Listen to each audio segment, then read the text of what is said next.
Om Namo Bhagavate Vasudevaya.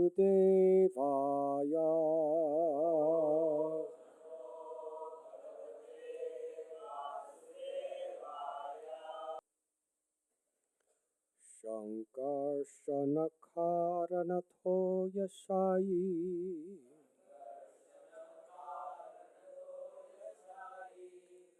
Garbhodashayi Chapayodvashayi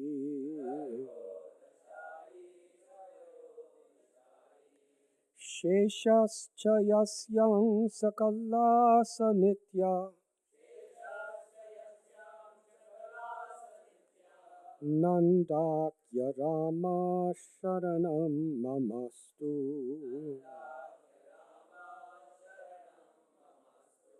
Shankarshan, Mahashankarshan, in the spiritual sky, Karanatoya Shayi, Karunadakshayi Vishnu, who lies in the causal ocean, Garbhodashayi, Garbhodakshayi Vishnu, who lies in the Garbhodak ocean of the universe. Cha and Paya Adbishayi, Kshirodakshayi Vishnu, who lies in the ocean of milk. Shesha, Sheshanaga, the couch of Vishnu. Cha and Yasya, whose Angsa, plenary portions. Kala, and parts of the plenary portions. Saha, he, Nityananda Akya, known as Lord Nityananda. Rama, Lord Balaram. Sharanam, shelter. Mama, my. Astu, let there be.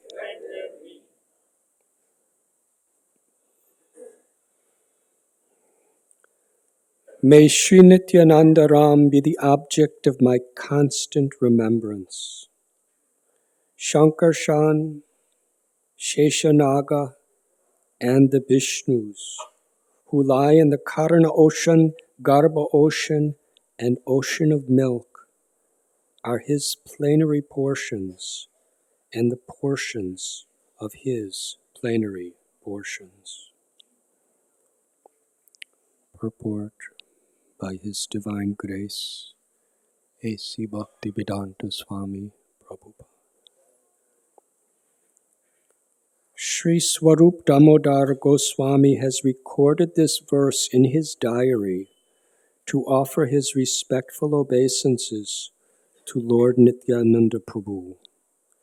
This verse also appears as the 7th of the first 14 verses of Sri Chaitanya Charitamrita.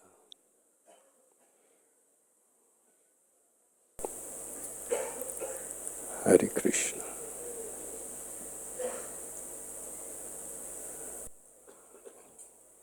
We are celebrating today the appearance day of Sri Nityananda Prabhu. Is everyone able to hear?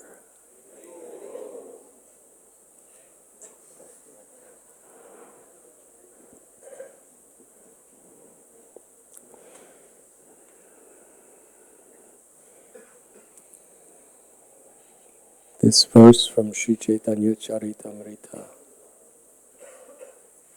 is a prayer composed by Sri Krishnadas Kaviraj Goswami, briefly opening the doors of our understanding into the true identity of Sri Nityananda Prabhu.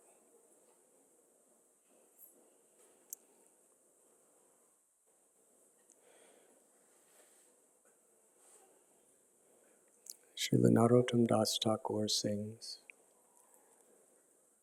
Nitai pada kamala, koti chandra shushitala, ye chayaya jagata judai. The lotus feet of Lord Nityananda are like tens and millions of full moons. They relieve us. The shade of those lotus feet liberates us from the scorching heat of material existence. Enanitai bine bai Radha Krishna pahinai Drida kodi daro nitai pai. That only by the mercy of Lord Nityananda can one enter into the transcendental pastimes of Shri Shri Radha Krishna in the spiritual world. Nityananda Prabhu is the Supreme Personality of Servitor Godhead. This is explained here in Sri Chaitanya Charitamrita and by our acharyas. And in the highest abode of the spiritual world of Goloka, Krishna, for all eternity, he expands himself. His original first expansion is Balaram, who is identical to himself in opulences, yet is forever the servant of Lord Krishna. In this spiritual world, Lord Balaram expands as Vrindavan Dham, the abode of Madhurya, of sweet love. He expands as Krishna's clothes, Krishna's jewelry, Krishna's sitting place, Krishna's bed, Krishna's shoes. In this world, our clothes, our shoes, they're just material, temporary things. But in the spiritual world, nothing is material. It is Chintamani Dham. It is a place where everything is pure ecstatic consciousness. There is no things. Everything is a person. Everyone is a person. The bricks, the dust in the ground, the trees, the water. Everything is a pure ecstatic devotee. Expansions of Lord Balaram and expansions of Krishna for the purpose of lila, or transcendental loving pastimes. Balaram makes every arrangement for everyone to enjoy pastimes with Krishna and for Krishna to enjoy pastimes with everyone. Forever, eternally in the mood of servant. How the absolute truth, the master of all masters, Parameshwara, eternally finds the greatest pleasure not only serving himself, but serving all devotees. The great happiness of Balaram is the pleasure of Krishna, and the great pleasure of Krishna is the pleasure of all living beings in the spiritual world. It is reciprocal, and Balaram is very much in the very heart of that reciprocation. The innermost circle of Krishna's pastimes, the Guru is Srimati Radharani. But as Narottam Das Thakur is telling us in this verse, and the acharyas expand upon, that one can never enter into the transcendental pastimes of Radha and Krishna without the mercy of Lord Nityananda. To enter into that inner circle where Sri Radha accepts us is by the mercy of Sri Nityananda Prabhu. So Radha Rani is the ultimate guru of Vrindavan, but one cannot approach that guru without accepting Nityananda Prabhu as guru. And Sri Nityananda Prabhu expands within the true gurus of Parampara. Everyone is every Shiksha Guru, Diksha Guru who is helping us in the spiritual path is to be a representative of Lord Nityananda Prabhu.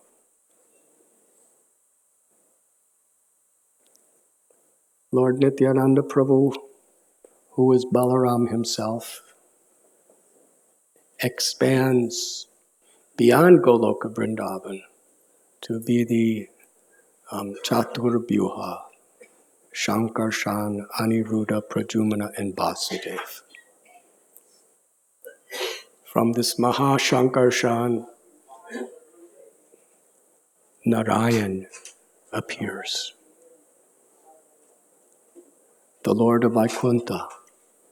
In fact, this Lord Narayan is the Lord of limitless Vaikunthas in various expansions. From Narayan, a secondary Chaturvyuha. And from Shankarshan again, the whole material creation is activated. First, Lord Balaram appears as Mahavishnu, Karunodakshayi Vishnu, who is the Lord of the entire cosmic creation. From his body, all the universes manifest. By his glance, he impregnates all jivas or living entities within the universes.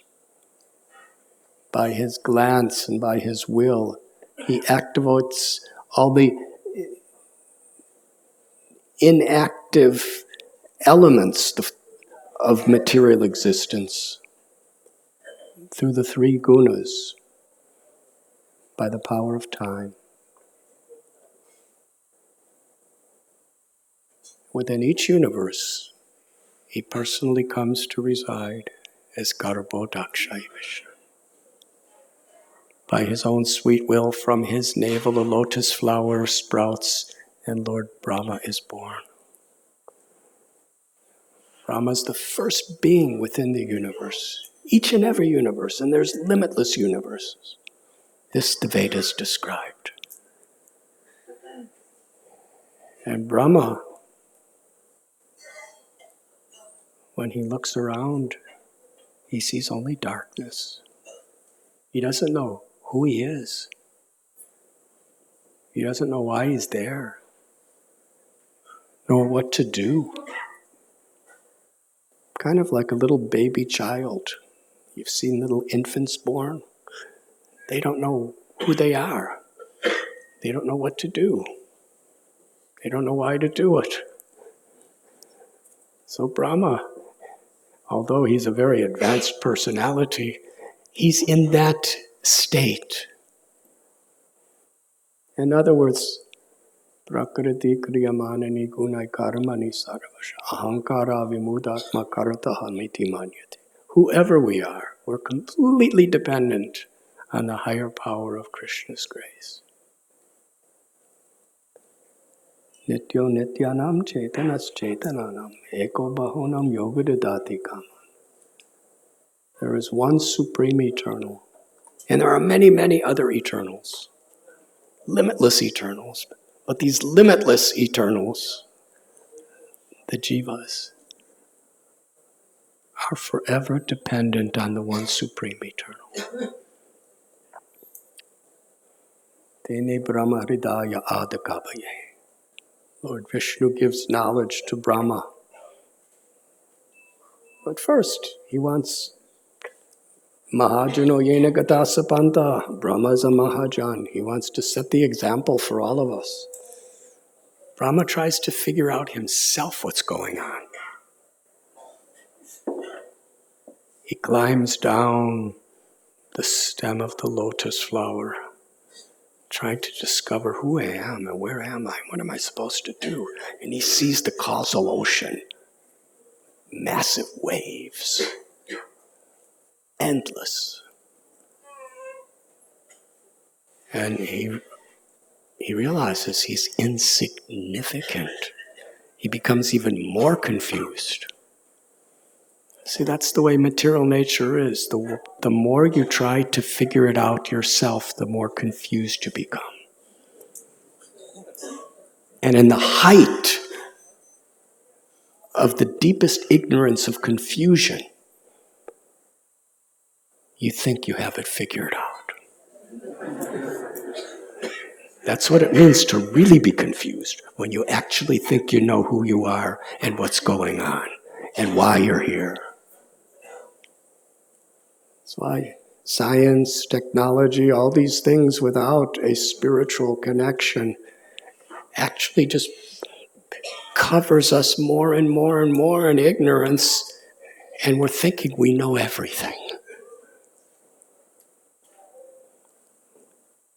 So Brahma, he quickly understood, I'm not going to try to figure this out myself. He climbed back up into the lotus flower, and he heard two words, tapas. To perform tapasya, to perform sadhana. And by Krishna's grace, he began his bhakti, his devotional service. And Krishna revealed the highest truths from within his heart, and personally manifested himself for Brahma. So that's Garbhodakshai Vishnu, the guru of gurus. He's the Lord of each universe. And within each universe, there are so many living beings from all different species of life. And the Lord expands himself into the heart of every living being as Kshirodakshai Vishnu. They are all expansions of Krishna. Kaviraj Goswami, in Prabhupada's purports to his writings, tells that directly they are all expansions of Balaram, who's all-powerful. And when the Lord appears in the Vaikuntha worlds, in Goloka, or in the various incarnations, Balaram comes to assist. That is what the Guru does, representative of Balaram, assists.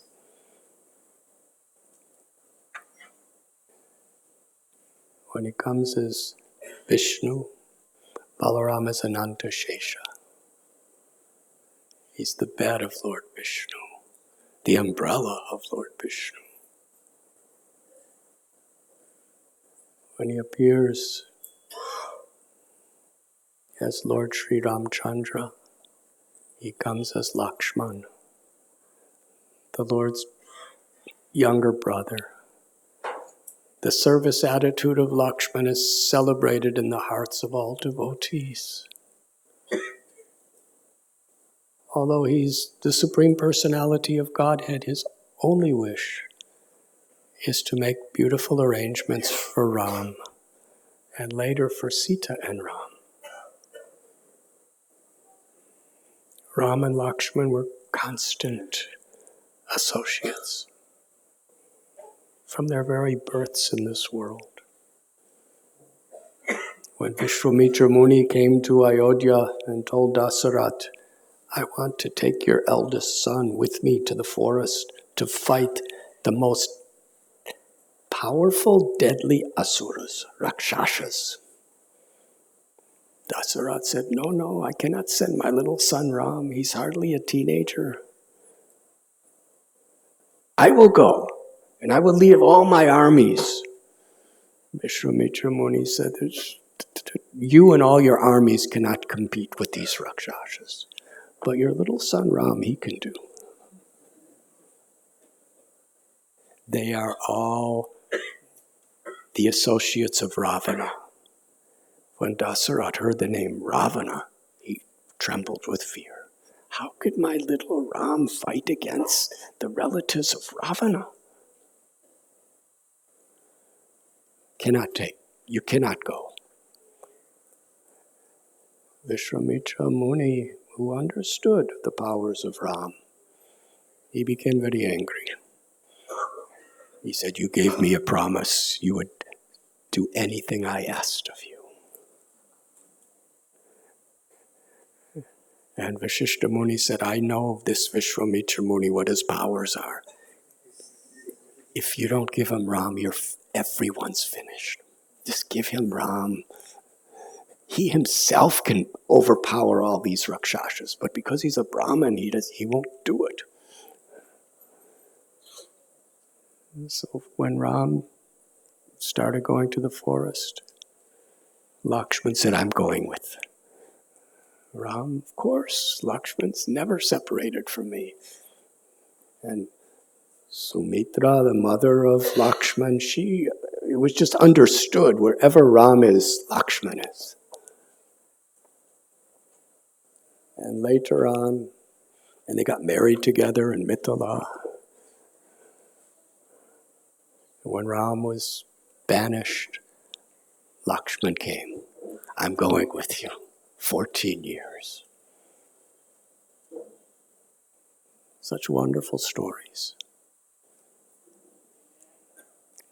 Some of the devotees have gone to Nasik. You saw Kalaram Mandir. That's the place where Lakshman built a little hut for Ram and Sita to live. In Chitrakoot, he built a little hut for Ram and Sita to live. And when they would sleep, he would stay awake all night at the doorstep guarding. For 14 years, it is said he never, for even a second, went to sleep. Such a servant. He was so attentive. Sometimes we hear that bhakti is about the details. Of course, it's also about the projects. If you don't have a project, there's no details. So he does the big things, and he does every little thing too. For Lakshman, every single moment, he was fully conscious of being attentive to service. Nothing mechanical, because bhakti is never mechanical. Bhakti is an expression of the enthusiasm to please Krishna. That comes from the heart, through the mind, through the senses, through our words, our actions, and our thoughts.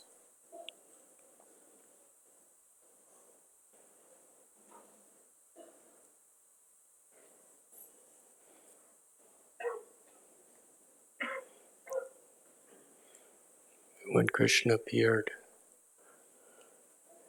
in Mathura, we know the story how Vasudeva and Devaki were living in the prison of Kamsa. They had 6 children who were ruthlessly killed by Kamsa. And then Balaram appeared in the womb of Devaki. Why? To prepare for Krishna's arrival. To make every accommodation to make sure things are all right. Just like if an important person, like the Prime Minister, if he were going to come to Radha Gopinath temple, before he comes, there would be so many of his most confidential, intimate people making sure everything was just right for him. It's not that he just shows up. So Balaram, before Krishna arrives, he had to make sure, he had to prepare the womb to be the best possible place for Krishna. Prepare the way. Then he was born in Gokul to make every possible, to be there for Krishna when Krishna came to Gokul.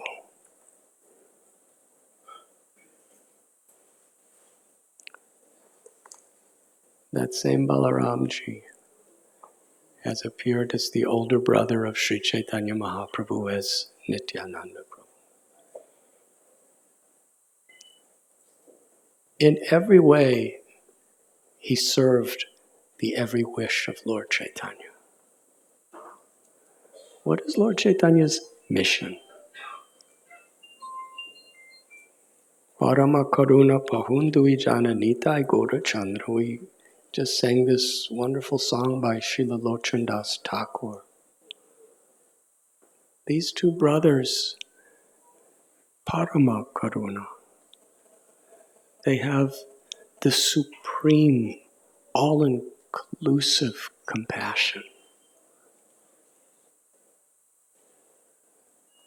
Srila Rupa Goswami composed at Prayag this celebrated verse, Namo Mahabharanyaya Krishna Prema Pradayate Krishnaya Krishna Chaitanya Namane Goda Tveshe Namaha.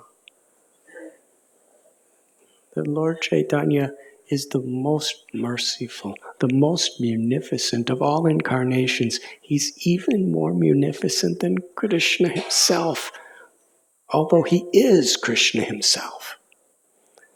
How can Krishna be more merciful than Krishna? That is the basis of Gaudiya Vedanta, Siddhanta.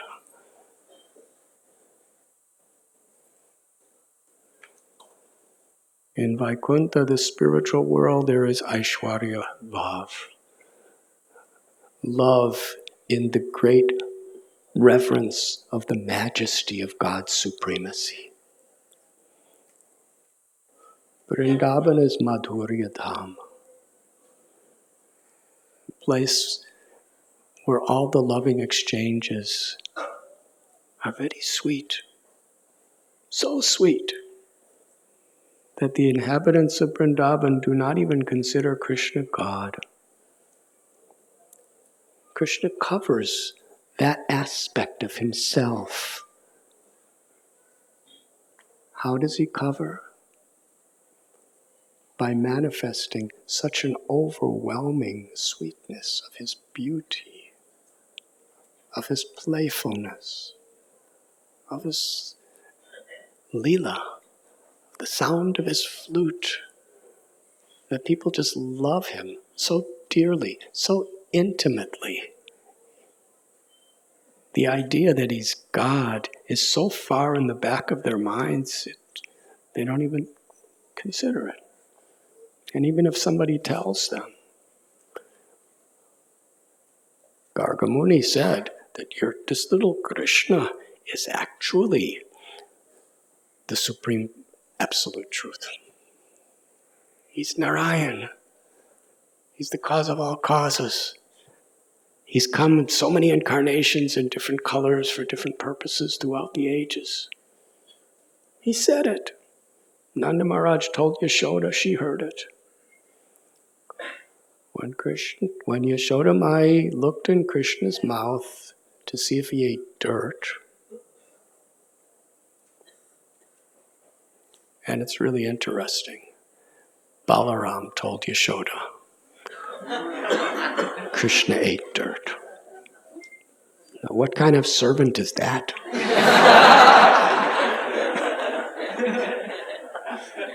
Perfect servant. Just like one time in Puri, Lord Chaitanya said to Nityananda Prabhu, you stay in Bengal, do not come to Puri anymore. All the other devotees are coming for the Chaturmasya and Ratha Yatra every year, but you must stay in Bengal to carry out my will.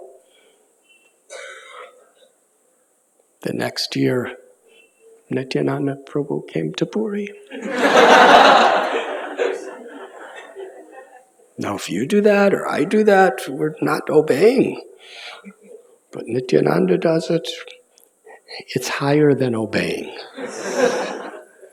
Because he understood perfectly the will and the heart of the Lord.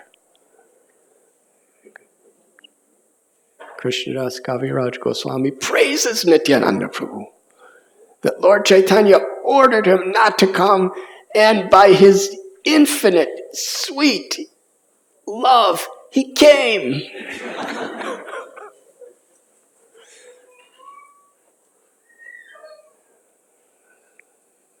Shri Radharani gets angry at Krishna. At Man Mandir and Badarsana, she's so angry, she says, I don't want to see him. Only to increase Krishna's love and the dynamics of the sweetness of their pastimes. So Balaram, the all-knowing Balaram, he tells Yashoda, my little Krishna Gopal, I saw him on the banks of the Yamuna here in Gokul. He was eating dirt. Yashoda is so upset. How will he maintain his health if he's eating dirt? Krishna, why did you eat dirt? Krishna says, I never ate dirt. Why would I eat dirt? You're giving me so many butters and yogurts and so many wonderful foods. Why would I eat dirt? Balaram's, but I saw he ate dirt.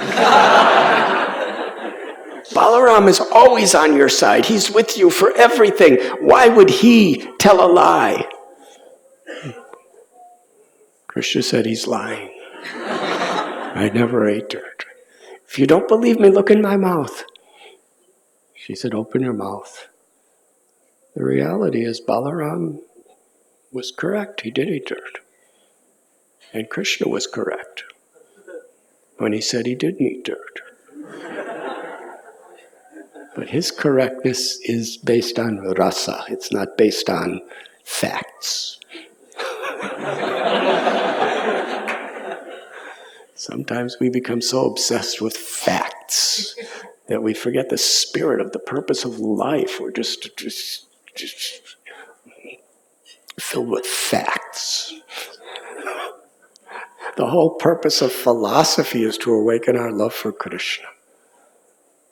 The whole purpose of understanding these scriptural philosophical truths is to become more humble than a blade of grass. But our tendency is the more we learn, the more we become proud. How much I know. How much better I am than others.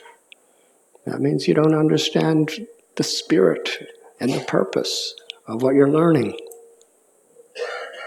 So Balaram understands. Krishna wants to have a wonderful Leela with his mother. So he's there orchestrating it all. He ate dirt.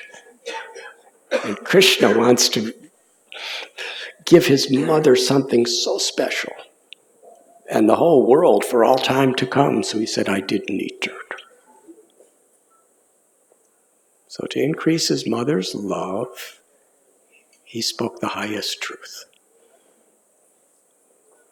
But for those who are just analyzing logistical material facts, you'll be bewildered by this pastime. The absolute truth is telling a lie. But that lie is higher than the absolute truth. Does that make sense? Don't pretend it does.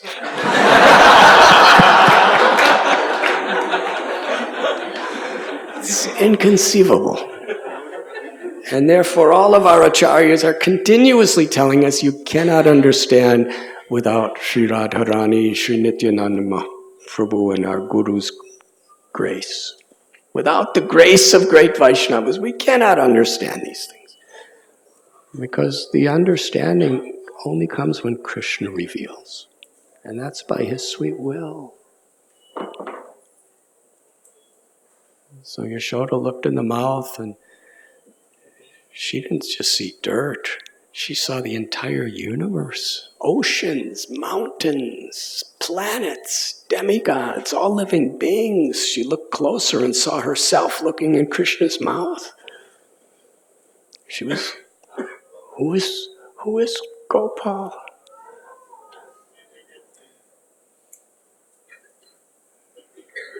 And she was thinking, maybe what Garga Muni said was correct. No, impossible. How could Garga Muni be Garga Muni? He said that Krishna is as good as Narayan. But when there's thunder and lightning,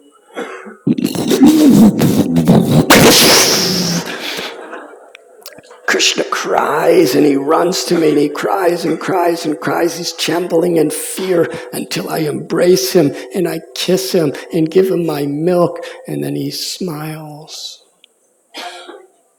And Krishna goes and he steals and he lies. That's not Narayan. Garga Muni, he's a great Brahmin and a great Pandit and all these things. He can say whatever he wants, but I know who Krishna is, and Krishna knows who I am. He's my son and I'm his mother, that's all. That's Yashoda Mai. So Balaram in every way is making beautiful arrangements.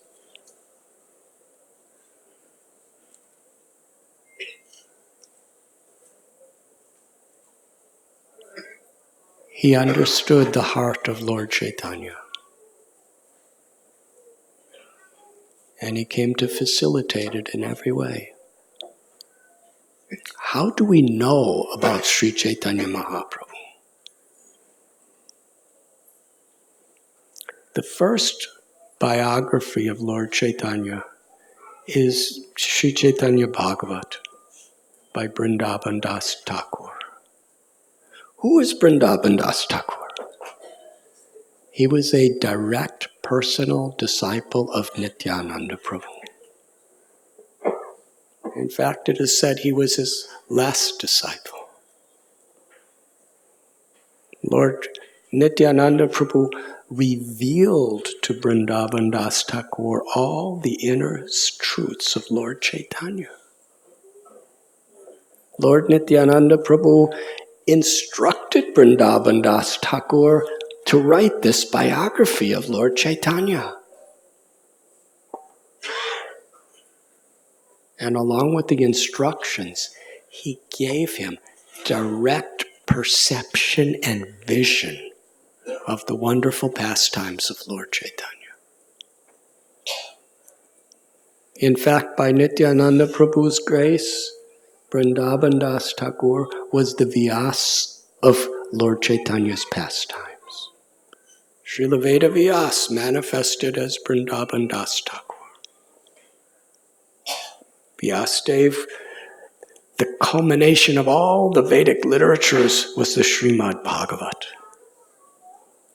And he appeared again to be the author of the Chaitanya Mangal that was later named the Chaitanya Bhagavat.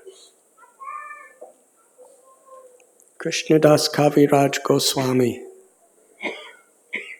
we find in his own explanation of how he wrote Sri Chaitanya Charitamrita, he was living in a little village in Bengal. And one of Nityananda Prabhu's dearmost associates, Miniketan Ramdas, came to that village. He was a cowherd boy in Krishna's Leela. Many of Nityananda Prabhu's close associates had descended from Goloka. Their original identities were the cowherd boy friends of Krishna and Balaram. Meniketana Ramdas would dance and he would sing, and sometimes people would bow down to him and he would jump on their back and slap them with his flute. Usually great sages don't do that. Usually great sages go, Om, you are blessed. Come and hear me speak the Srimad Bhagavatam. But Meniketana Ramdas, he would speak constantly the glories of Lord Chaitanya and Lord Nityananda, constantly chanting the glories of Radharani and Krishna and Vrindavan and Balaramji's pastimes. People were very much attracted. But he was very childlike. And Kaviraj Goswami's brother had a priest, and he was thinking, who is this Meniketana Ramdas? He was very disrespectful to him. And Meniketana Ramdas left. So Krishnadas Kaviraj Goswami had a debate with his brother. His brother had faith in Lord Chaitanya, but not Nityananda. And Kaviraj Goswami said to have faith in Lord Chaitanya and not Nityananda is the philosophy of a half of a hen. This is a very interesting philosophy, because devotees don't do these things. But the principle is there, that a hen lays eggs with one side and eats with the other. So a foolish farmer thinks, I'm making money from the backside, but the front side is a liability. So I'll cut the hen in half and I'll keep the backside and throw the front side away. Yes, the hen is killed. So similarly, thinking that having great faith and love in Lord Chaitanya without Lord Nityananda is like that. So Kaviraj Goswami defended Nityananda Prabhu, his faith. And then he went to sleep. And Nityananda Prabhu appeared to him in a beautiful form of a cowherd boy. A most glorious darshan. And he was smiling. He looked intoxicated with prema bhakti. He was swaying back and forth. And he told Kaviraj Goswami, go to Vrindavan and you shall attain all things.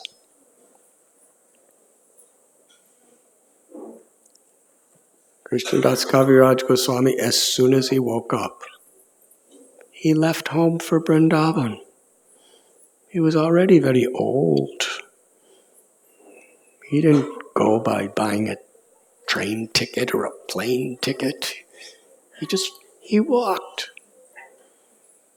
He didn't bring anything with him. He didn't even tell anyone in his family he was leaving. He just left.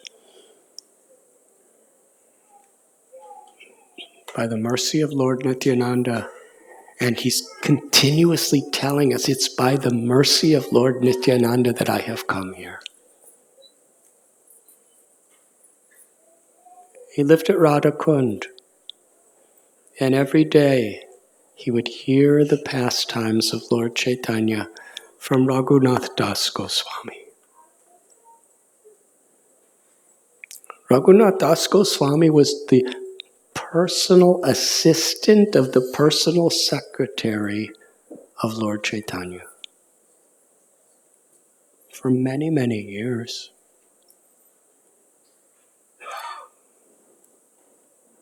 How did Raghunath Das Goswami get that position?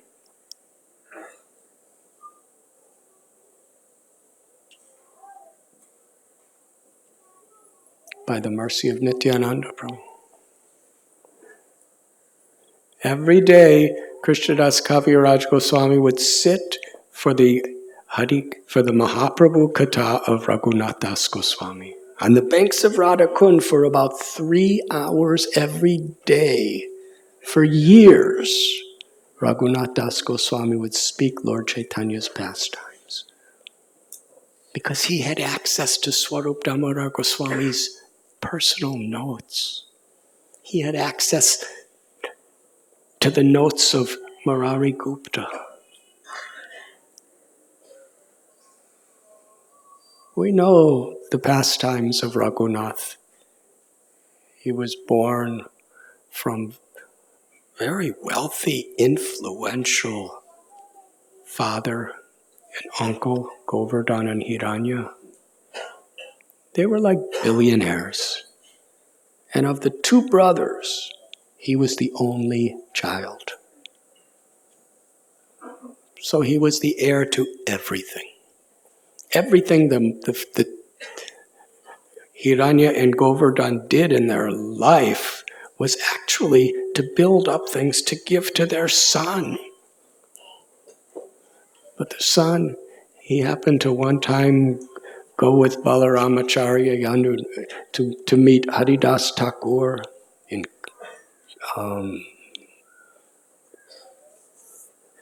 he was living in Krishnapur. And just by being in the association of Thakur Haridas, he became so attracted to the life of renunciation. Renunciation is total absorption in Krishna. Haridas Thakur was the most blissful, enlightened, wealthiest person that Raghunath ever met. His father, uncle were billionaires with wonderful estates, so many servants, so much power, so much influence. Haridas was living in caves, just wore a loincloth. Everywhere he went, he was being persecuted and hated and misunderstood, and people were trying to kill him. But Haridas had a taste for the chanting of the holy names. He had love for Krishna. Raghunath understood, that's wealth. That's what I want. Haridas Thakur had nothing except a taste for the holy name and ecstatic compassion for everyone. So Raghunath, in so many ways, he tried to escape from home. But every time he was captured by the affection of his parents. At a certain point, there was like 12 guards around him 24 hours a day. But somehow or other, he got permission to go with all of his guards to Panihati because Nityananda Prabhu was there. And Radhanath Das Goswami at Panihati, he offered obeisances to Nityananda Prabhu from a distance because he was feeling very humble. He wasn't just going up and touching Nityananda Prabhu's feet and say, I'm here, bless me. You don't get blessings that way. Someone may, with their cellular phones, take a photo of it or a video of it and you can show it to people, but you don't get blessings that way. You get blessings when you please someone. And Raghunath, you please someone by your humble service. He showed how to get blessings. He offered his Dandavat pranams from a distant place, and somebody said to Lord Nityananda, there's Raghunath offering obeisances. Nityananda Prabhu called out to Raghunath, you are like a thief keeping a distance. Come here. And Lord Nityananda put his lotus foot on Raghunath's head and said, because you are a thief, keeping a distant place like this, I want to punish you. The punishment will be that you should feed all these devotees and everyone else with chira dahi, chipped rice and yogurt. Radhanath Swami was so happy. He made a beautiful feast, and more people came. They were filling the Ganges. They were filling the banks of the Ganga. And he bought all the chira and all the dahi and condensed milk and fruits and everything. And everyone was happy. Servant of the servant.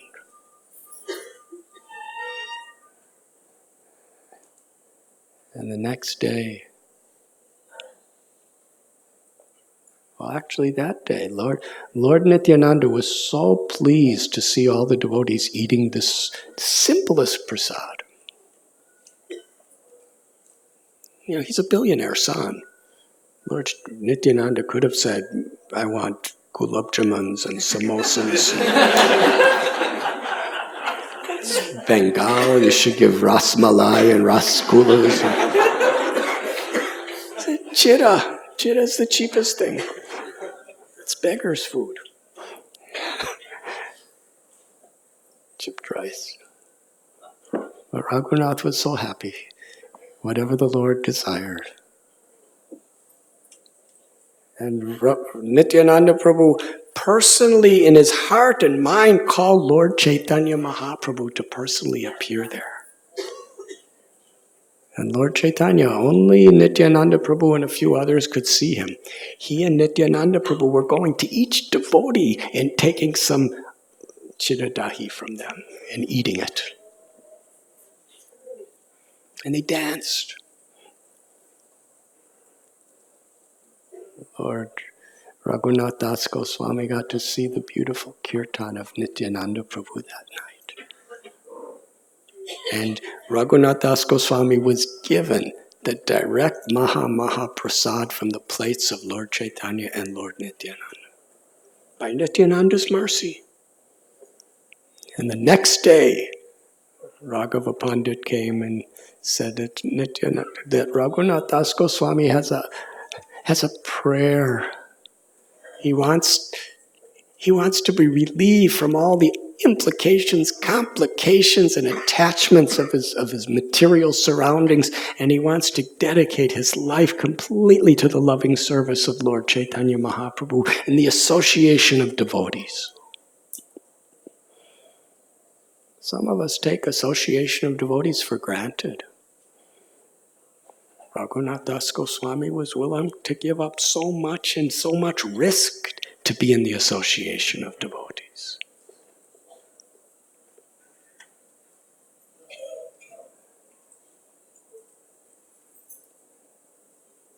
Nityananda Prabhu said to Radhanath Das, because you made this wonderful festival of Chiradahi, and everyone was so happy. All the devotees were so happy. Lord Chaitanya personally came here and accepted your offering.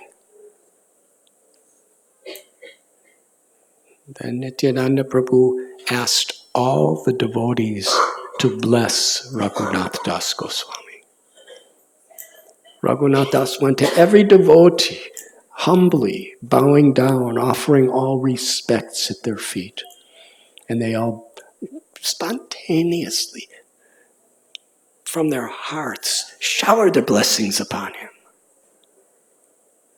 Then Nityananda Prabhu said, because you have received the blessings of the Lord and the devotees, very soon you will be liberated from all your material entanglements. You will become the personal assistant of Swarup Damodar Goswami, the personal secretary of Lord Chaitanya.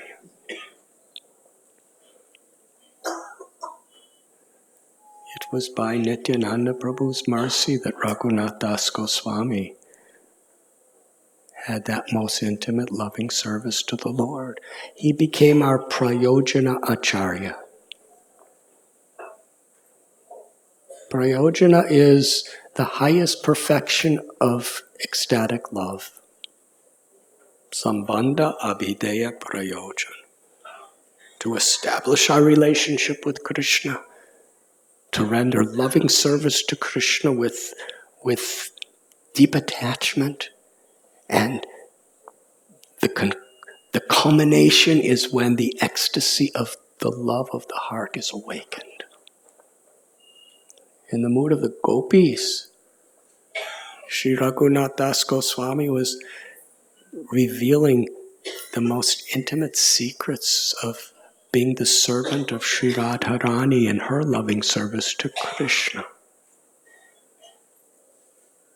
But as Narottam Das Thakur teaches us, he approached the circle of Sri Radharani's intimate associates only because he received the mercy of Nityananda Prabhu.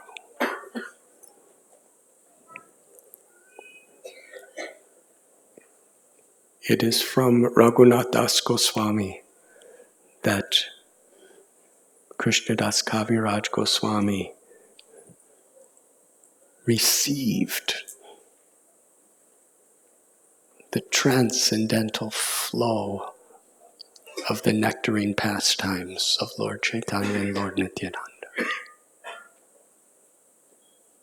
And at the end of each verse, Krishnadas Kaviraj Goswami offers obeisances to Raghunath Das Goswami and Rupa Goswami. Of the three acharyas, the Sambandhacharya, Abhidayacharya, and Prayojanacharya, they all were depending on the mercy of Nityananda Prabhu. When Dabir Khas and Sakar Malik, when they came, they wrote many letters to Lord Chaitanya because they were also multi-billionaires. They were Prime Minister, Home Minister of the King of Bengal. In Ramkeli, they had beautiful palaces. But they wanted to escape, but they didn't know how to do it. So many letters. Lord Chaitanya never answered their letters, which gives me solace.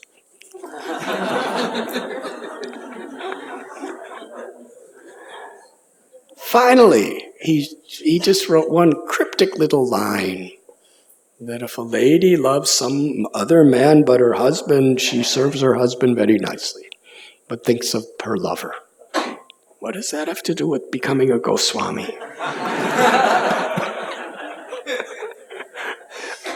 But they understood. That means we have to do our duties to the king very nicely, but always think of Krishna. And when Lord Chaitanya finally came to Ramkeli,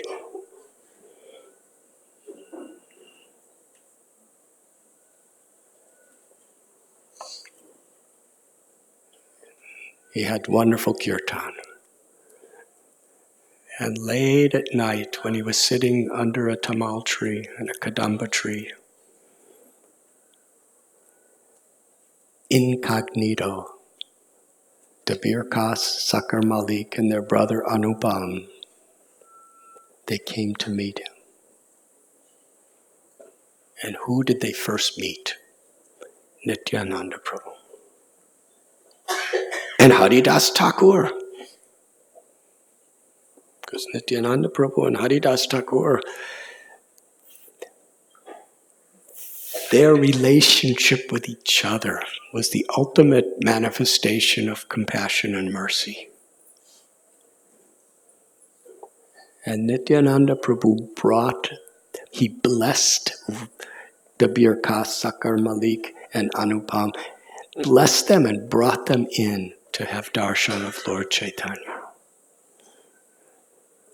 And with all humility, they surrender to Lord Chaitanya. We're the most fallen. Please give us your mercy. You are Patita Pavana. We have no other hope than you.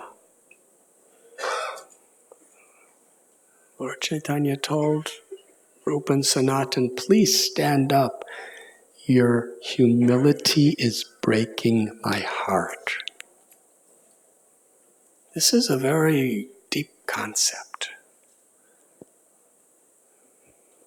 What is Lord Chaitanya's heart? Radha Krishna Pranaya Vikritir Ladini Shaktirasmat Radha Bhava Dyuti Subalitam Nomi Krishna Swarupam. Lord Chaitanya is Krishna with the Mahabhav, the ecstatic love of Sri Radha in his heart. Krishna wants to taste Sri Radha's love.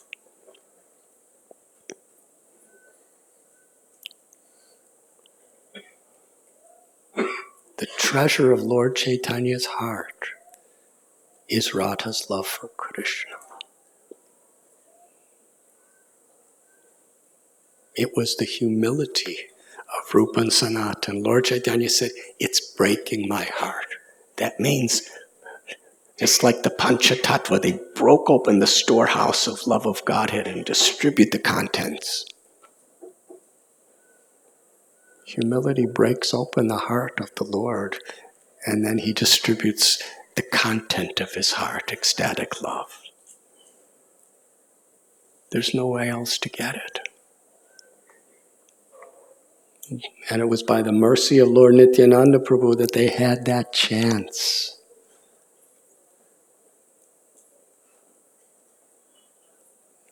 By the mercy of Krishna, one gets Guru. By the mercy of Guru, one gets Krishna.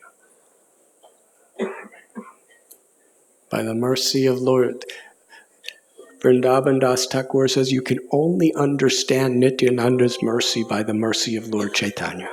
And you can only approach Lord Chaitanya's mercy by the mercy of Nityananda Prabhu.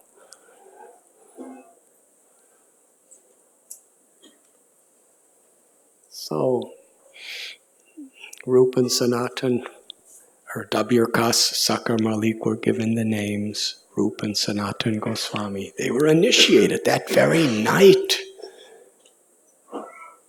And Lord Chaitanya instructed them to go to Vrindavan.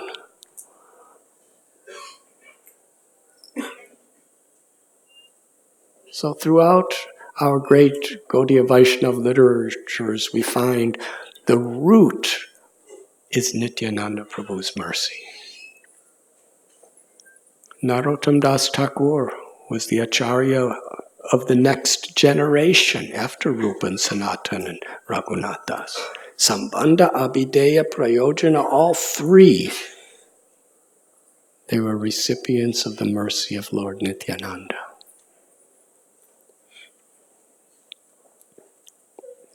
And Thakur Narottam, when Lord Chaitanya was in Ramkeli at that time, he was crying out, looking toward the Padma River, Narottam, Narottam, Narottam. And devotees were asking, what does that mean? He was crying in ecstasy. Somebody was going to be born named Narottam in Ketari Gram. And Lord Chaitanya told Nityananda Prabhu that I'm going to place my prema, my ecstatic love in the river Padma. And you, at the appropriate time, you should bring Narottam to the river to receive my love.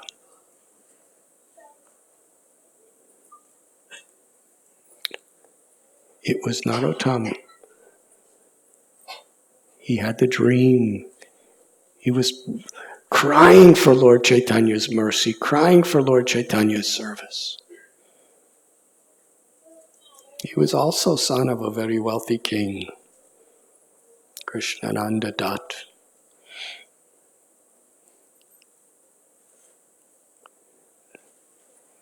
He had a wonderful vision where Nityananda Prabhu appeared to him and told him,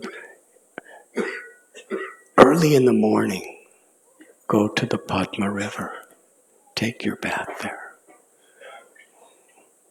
Nityananda Prabhu brought him. When he entered the Padma River flooded up and Sri Chaitanya Mahaprabhu in a divine form appeared from the river and embraced him and filled him with his love. In fact, Narottam, from that point, he had a golden complexion, Lord Chaitanya's complexion.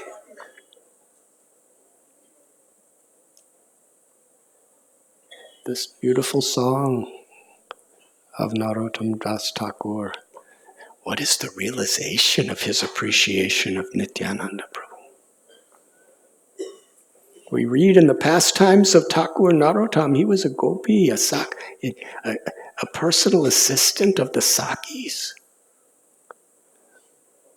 He gives all the credit for that blessing. Entering into this, being the servant of Sri Radharani to Nityananda Prabhu, who led him to his guru, Lokanath Goswami. Lokanath Goswami was a very, very dear friend of Nityananda Prabhu.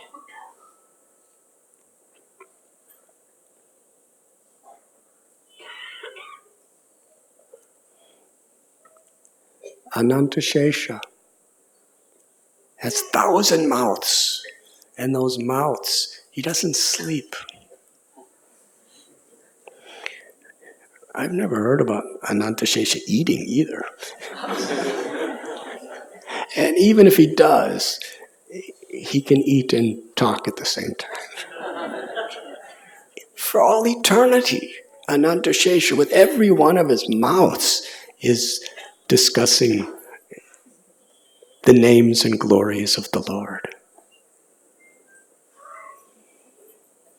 And Vrindavan Das Thakur, he tells, even if Anantashesha, with his 1,000 mouths, for a whole lifetime of Brahma, were non-stop speaking the glories of Lord Chaitanya, he could not fully explain what Lord Chaitanya does in one day.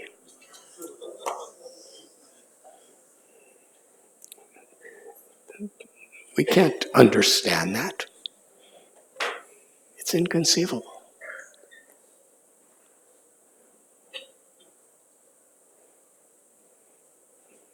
But we find Krishna could put the whole universe in his little tiny mouth, which is only this big.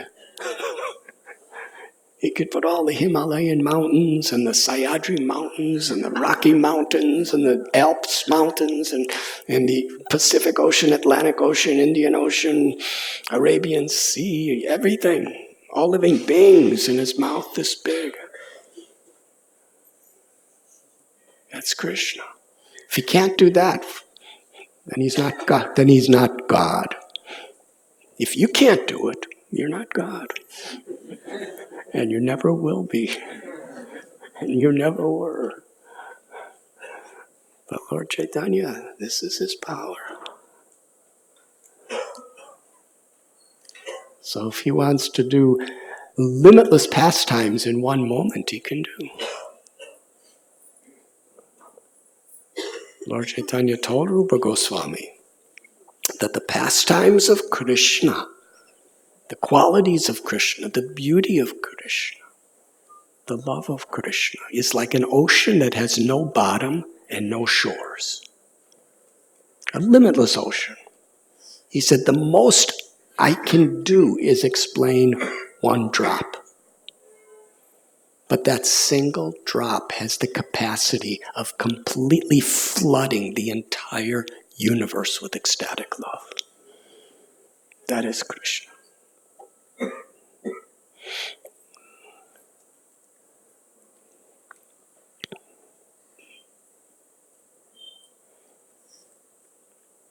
So Nityananda Prabhu,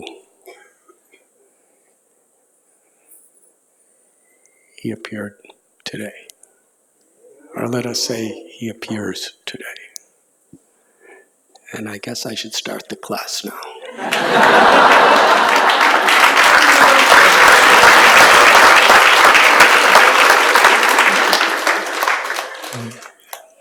Krishnadas Kaviraj Goswami tells that in preparation for his coming to the world, Lord Chaitanya Mahaprabhu sent many of his eternal associates from the spiritual world to prepare for his arrival. And especially sent them to places that were considered impious. Because in Bengal in those days, in India, it's considered auspicious to be born or to live near a holy river. Ganga, Yamuna, Godavari, Kaveri, Sindhu, Narmada. Almost every holy place is near a holy river.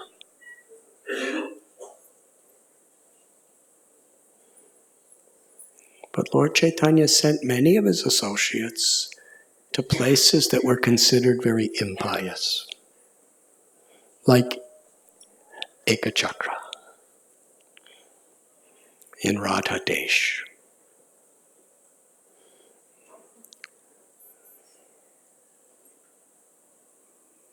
In the Bhakti Ratnakar by Narahari Chakravarti, he tells wonderful historical incident of when Nityananda Prabhu's beloved consort Janavadevi for the first time visited Ekachakra.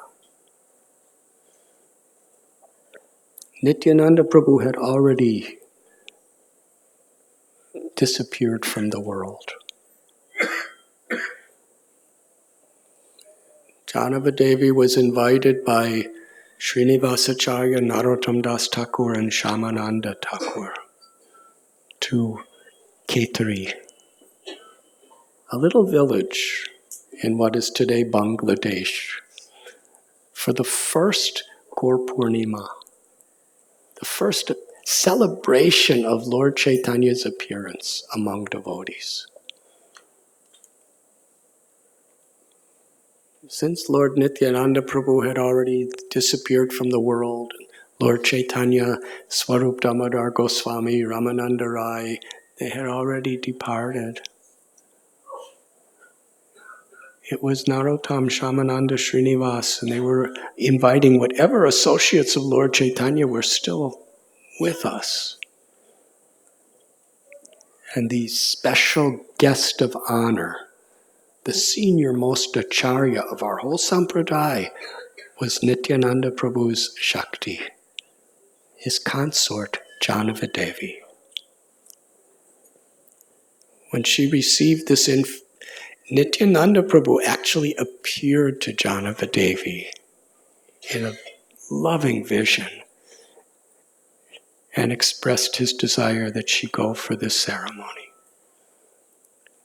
Then she got an invitation. And in those days, invitations weren't like an email or a printout or what's up.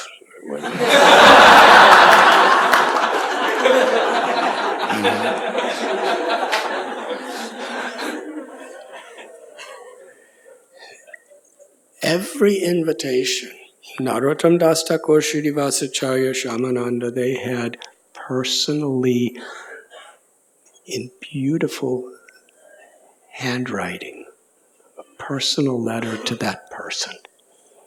And it was hand-delivered by a great devotee.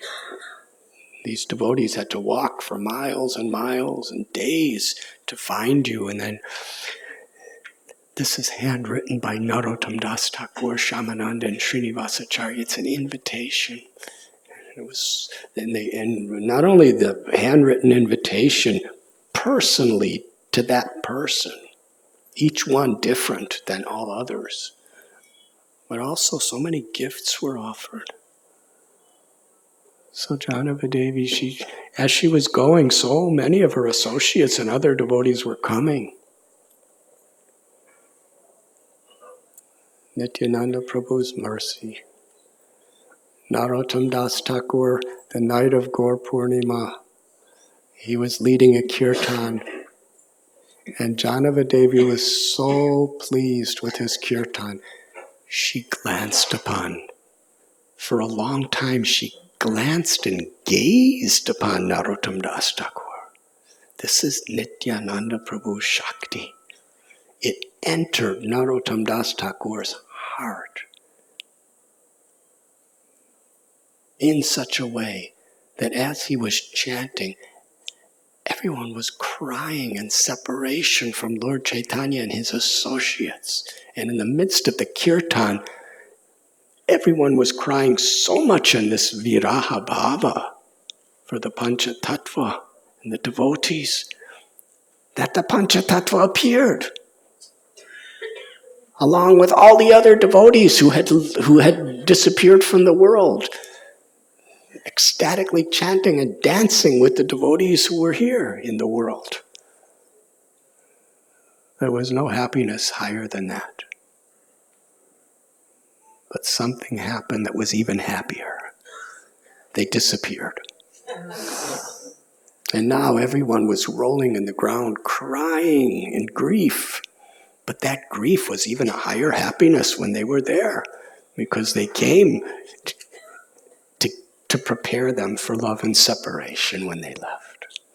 And when Janava saw everyone was beside themselves, we have just been with the Lord, with Nityananda Prabhu, with Advaita, with Srivas, with Swarup Damodar, with Rupa Goswami and Sanatan Goswami. They had already left too.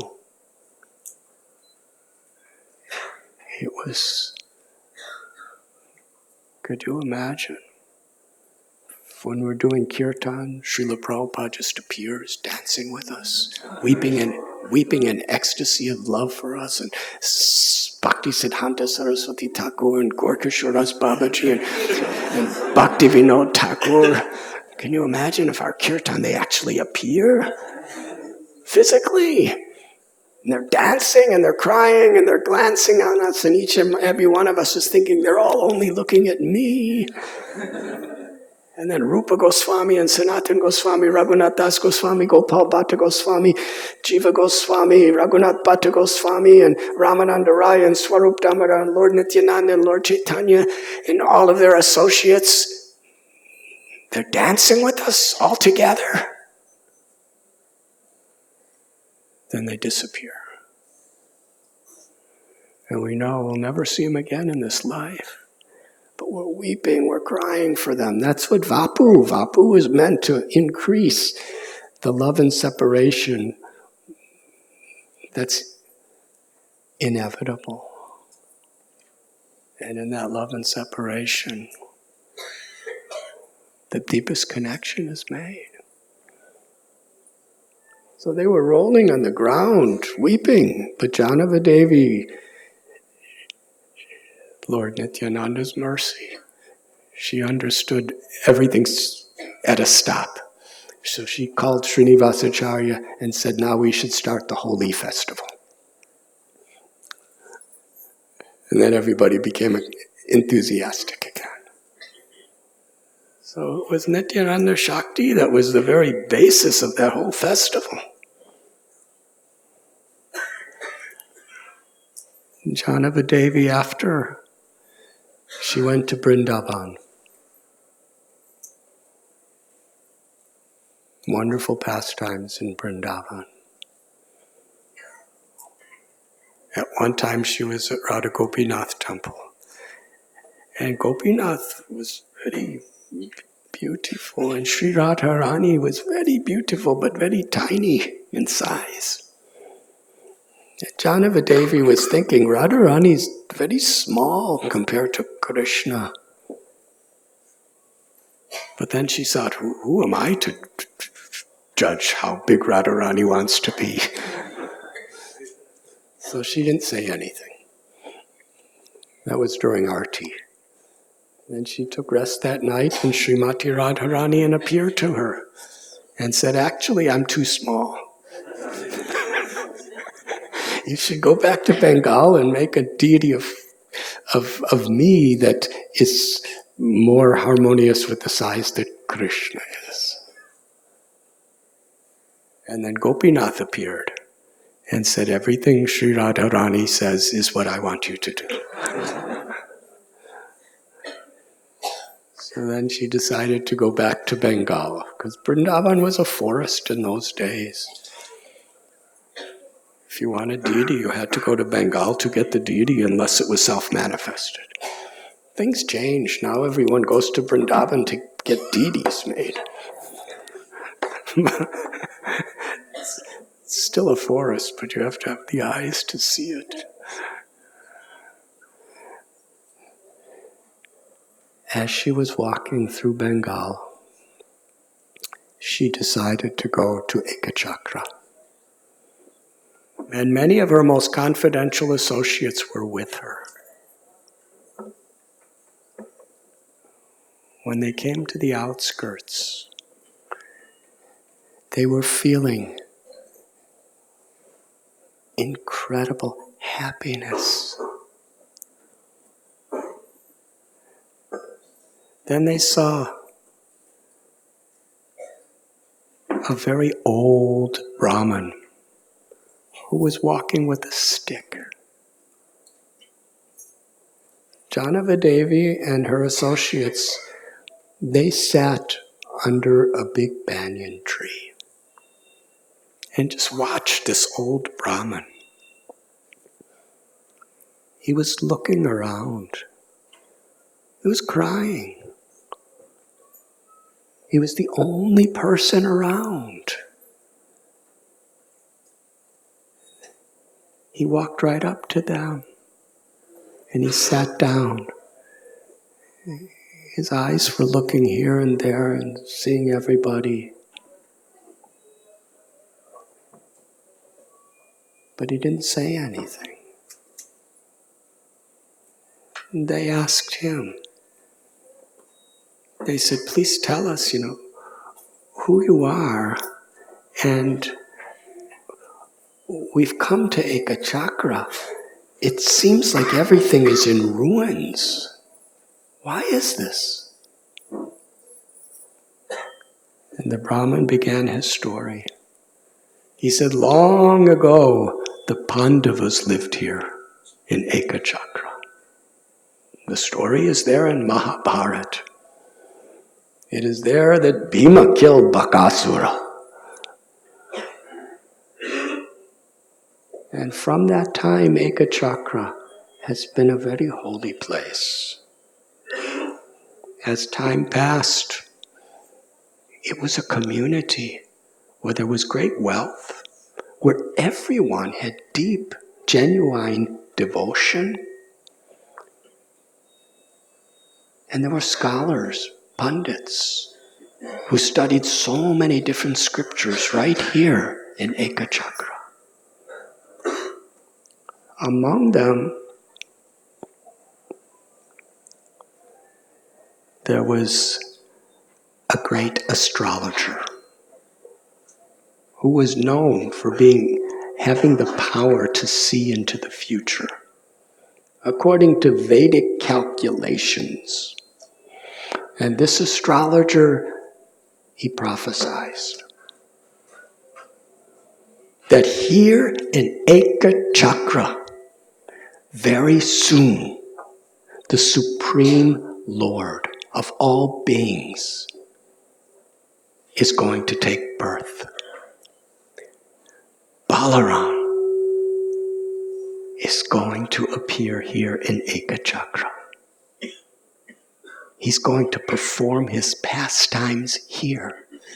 He's going to bless the entire world, the entire universe from here. The astrologer said, but I am so unfortunate, I will not live long enough to see it.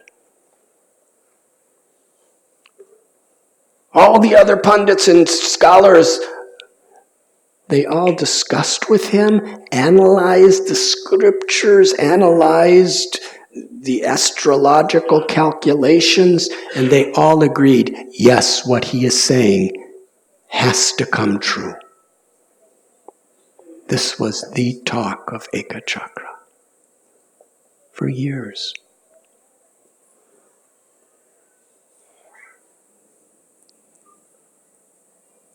There was one great scholar who was a Brahmin named Oja.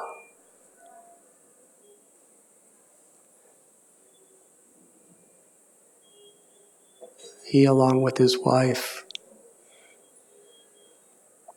after long penance and prayers and difficulties, they had a son. They named him Harai. He was such a wonderful, gentle, devoted man.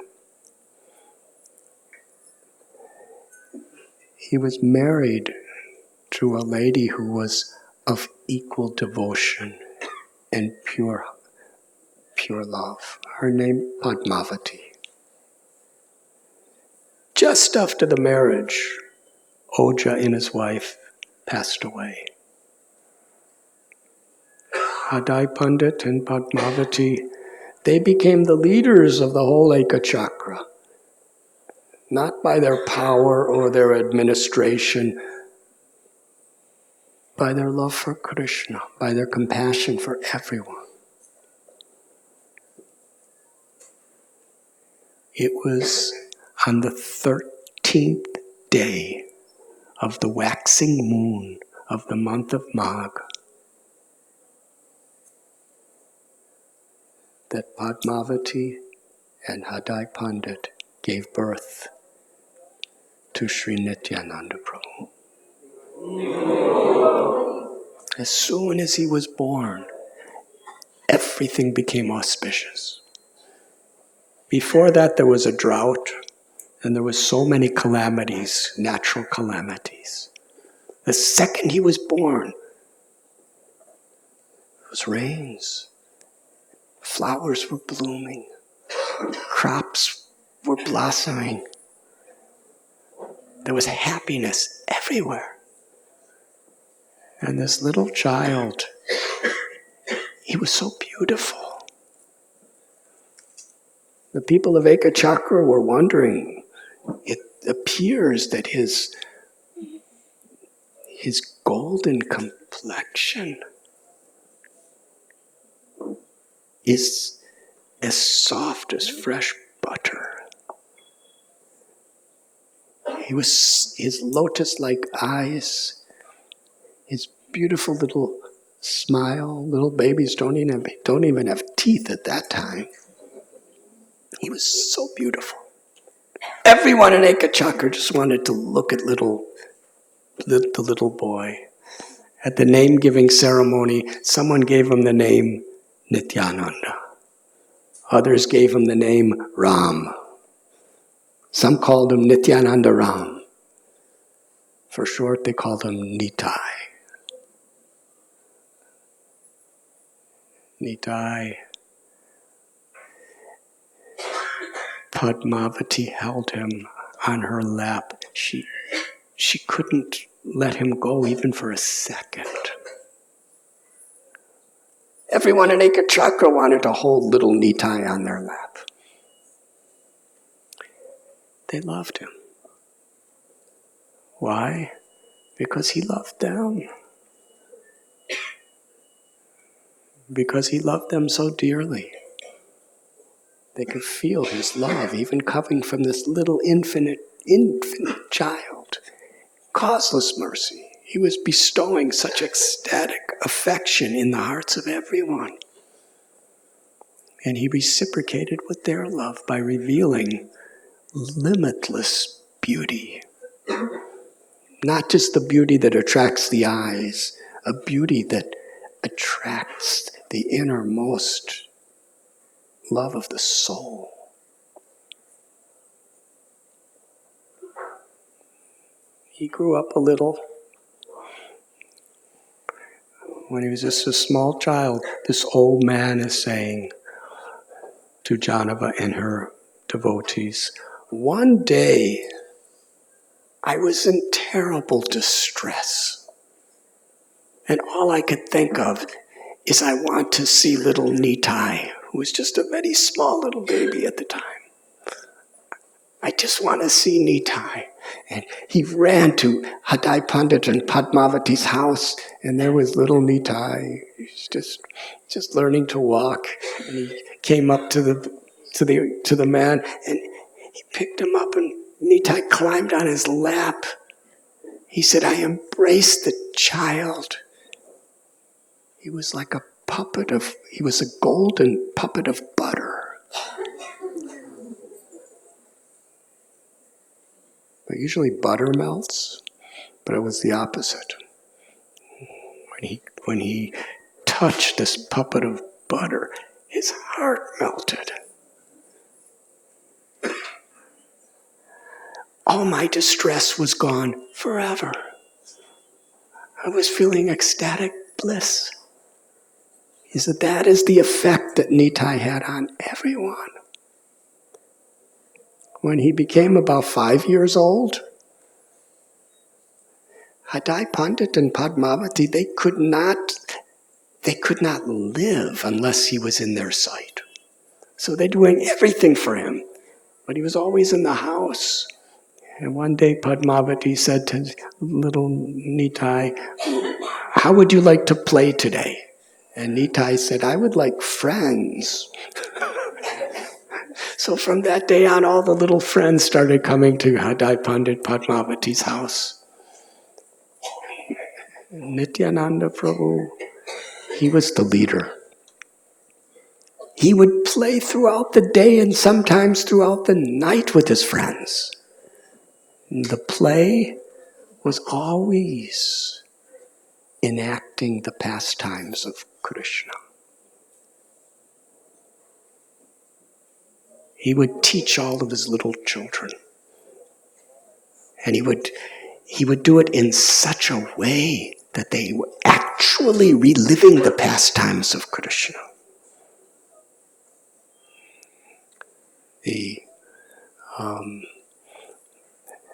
They would plan it out. They would do everything to the minutest detail to make the experience perfect. One little boy was dressed up as Mother Earth. And she dressed up as a cow and came to another little boy dressed up as Brahma and explained how I'm suffering so much because so many demoniac people are trampling upon me and exploiting my children. And then they all the little children went to a little ocean of milk that they made. And they all started doing Purusha Shukta prayers under Nityananda Prabhu's. He was the screenplay writer. He was the director. He was the producer. He was the main actor. And he empowered everybody. And then one boy who was hiding, so nobody could see him, said, I will appear in Mathura. All demigods, you should all take birth in the Yadu dynasty. Then they had this whole enactment of Devaki and Vasudev, their marriage ceremony, and the voice, again, somebody who was hiding behind a tree said, Kamsa, you fool, the eighth child of Devaki, your sister will kill you. And then another little boy who was Kamsa, he drew a little sword. It wasn't an actual sword.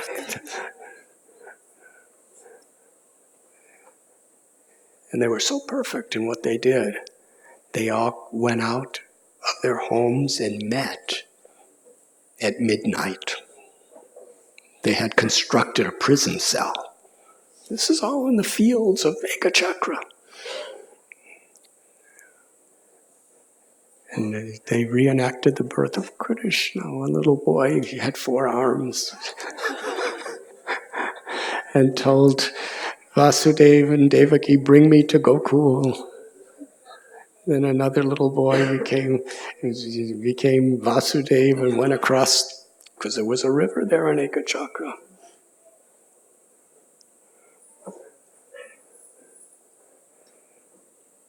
And they had the Nandotsav. Incredible, wonderful festival. They were throwing butter on each other and and singing and dancing, literally celebrating the birth of Krishna, these little children. One boy was dressed up as Putana. And usually Nityananda Prabhu, he took the role of Krishna in most of the pastimes. And then another day, they made out of reeds, just little stems, bamboo stems. They made a little cart, and then Nityananda Prabhu laid under the cart and kicked it. And then a little boy came out of the cart as Sakatasura. Then they reenacted the pastime of Trinavarta. And to make things realistic, Nityananda Prabhu and his friends, they would secretly go into the houses of people who had cows and steal their butter and steal their yogurt and feed it to monkeys. Damodar Lila, he would dress one of his friends up as Yashoda Mai, and she would bind Nityananda Prabhu around the waist. They performed the Lila of Kaliya. They got all sorts of leaves and branches, and they made a Kaliya and put the Kaliya in a little lake. The lake that Padmavati used to bathe in and bathe Nityananda Prabhu in. And at that time, some of the boys drank the water from the lake, and then they collapsed, stopped breathing. They appeared to be dead. That little Nitai, 5 years old, he glanced upon them and they all came back, and then he jumped up on Kali and started dancing, and everybody was celebrating. They performed the Leela of Agasura, Bakasura, Vatsasura, Aristasura.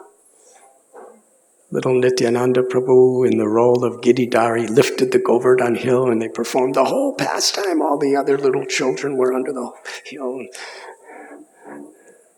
making offerings to Giriraj.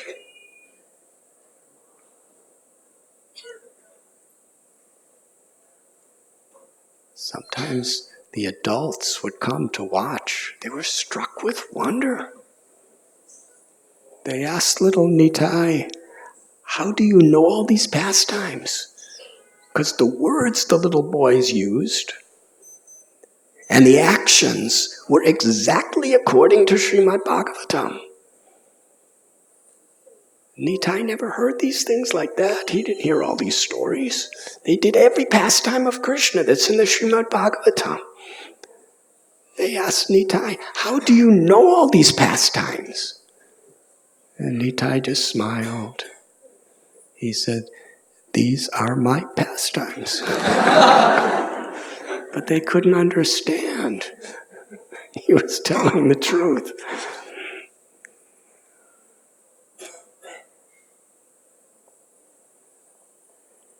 Vrindavan Das Thakur tells, one boy dressed up as Narada Muni, and he went to another boy who was Kamsa and said, "Actually, the child that is destined to kill you is Krishna, and he's living in Vrindavan." So then Kamsa sent Akrura, a little boy dressed up as Akrura. As he was taking Krishna and Balaram out of Vrindavan, Nityananda Prabhu played the role of a gopi. Seeing Krishna and Balaram being taken out of Vrindavan, Nityananda, he cried incessantly. Rivers of tears were pouring from his eyes. He fell on the ground practically unconscious. He couldn't be consoled. The adults were watching this. How is he filled with such emotion? And all the other children being influenced by him,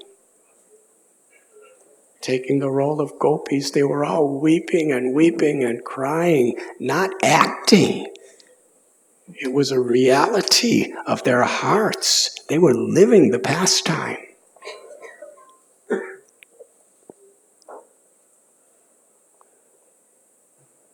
Nityananda Prabhu, he played the Leela of killing Chanura and Mustika.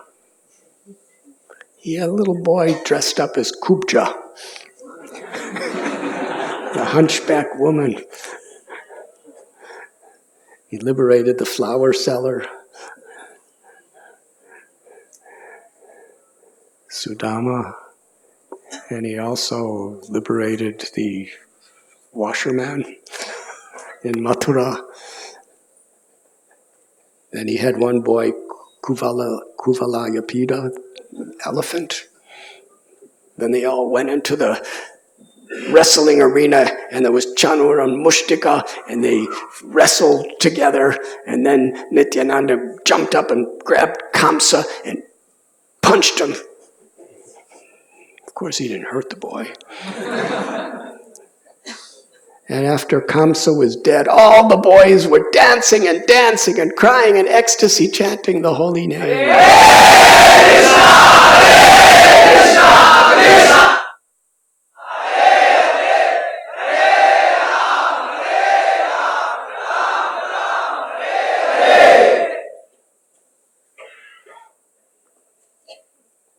They played many different avatars.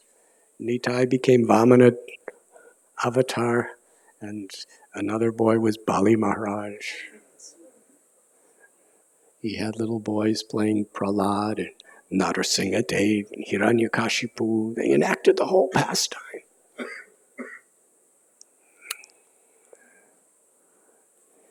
Ram Leela. So many stories of Ram Leela they enacted. And one in particular, Vrindavan Das Thakur has focused on. When Nityananda was playing Lakshman, his original identity, Balaram Lakshman. And he killed Indrajit, Haribo. And then he challenged Ravana. And one little boy, he said, Lakshman, today you will see the kingdom of Yamaraj. I have my Shakti Shila and I will pierce your heart. Then he took a little lotus flower, tiny little lotus flower, and threw it at Nityananda. Nityananda Prabhu fell to the ground lifeless. The little boys were really confused. He appeared to be dead. Hadai Pandit came running to the scene. Padmavati came running to the scene. All the other parents of the children came running to the scene. They didn't know what to do. Nitai there was no breath, there was no pulse, there was no heartbeat. He was just laying there. What did you do? He said, I just threw a lotus flower at him. They were crying. And then one of the parents, he said, Nitai is always doing these kinds of leelas. And did he give any message to you of what he should do if this happens? And then the little boys who were totally in grief, they were crying at the loss of their life, their soul, their everything. They started talking among each other, and one boy said, yes, yes, yes. Before we started this pastime, Nitai said, if I fall down and lose my consciousness, then you have to get an herb from the Gandhamadana mountain to save my life. So then the boy who played Hanuman, so realistically, he forgot his powers until he was reminded. A little boy who was Jambavan said, Hanuman, you can do it, go get them. So Hanuman started running, and this is all set by Nityananda Prabhu's script writing. He ran, they're 5 years old. He ran, and as he's running to the Gandhamadana mountain, there was a pond there, and there was one Rakshasa, who happened to be Ravana's uncle, who was disguised as a sadhu. And he said, Hanuman, please, you're very tired. Take a bath in this lake so you can be refreshed and then continue your journey. And Hanuman said, no, I don't have time. And he said, but I'm a Brahmin, just bathe in this lake, do it for me. So Hanuman quickly went in the lake, and another little boy took the form of a crocodile and started trying to eat Hanuman. And the two boys were fighting, Hanuman boy and crocodile boy. And Hanuman defeated him. And then another big Rakshasa came and attacked Hanuman, and Hanuman was fighting all these different challenges. And finally he got to the Gandhamadana mountain and he couldn't find the herb. So he lifted up the whole mountain. And little Hanuman brought the mountain. Another Nitai's friends, who was the doctor, Shushena, he came to the mountain and got a little herb from it and put it at Nitai's nose. And Nitai opened his eyes.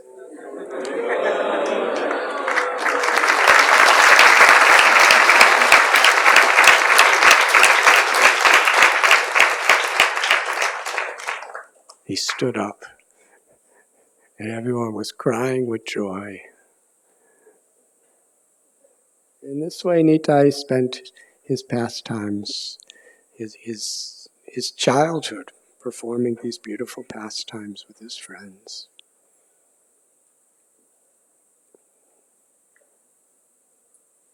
When he was about 12, the love of his friends, the love of his parents, the love of everyone in Ekachakra was growing by the moment for him.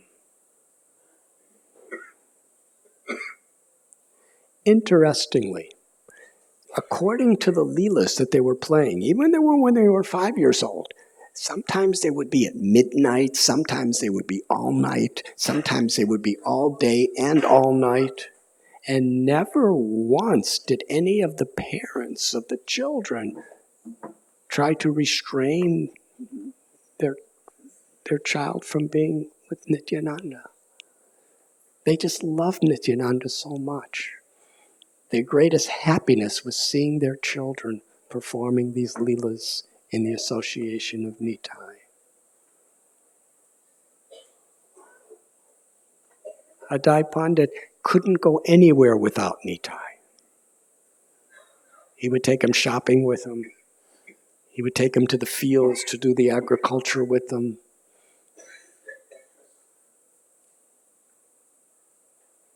He was personally teaching him so many scriptures and so many lessons of philosophy. Padmavati and Adai Pandit, they could not tolerate a moment without Nitai. In fact, it's explained that for Padmavati, a minute not seeing Nitai seemed like a yuga, an entire age. That was the nature of their loving attachment. So Nitai understood that soon Lord Chaitanya, in fact, the day Lord Chaitanya appeared in Navadvip, Nitai understood exactly what happened. And in transcendental ecstasy, he was waiting for 12 years for this to happen. Lord Chaitanya was born to Sachi Devi and Jagannath Mishra in ecstatic love, celebrating the birth of the Lord. Little Nityananda was in Ekachakra. He roared.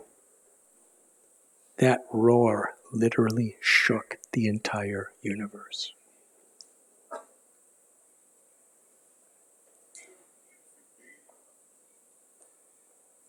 How? How can I leave my parents to participate in Lord Chaitanya's pastime of spreading Harinam Sankirtan throughout India and the world? How is it possible that I could leave my parents? Just the blinking of their eyes is unbearable to them. when they can't see me for that duration.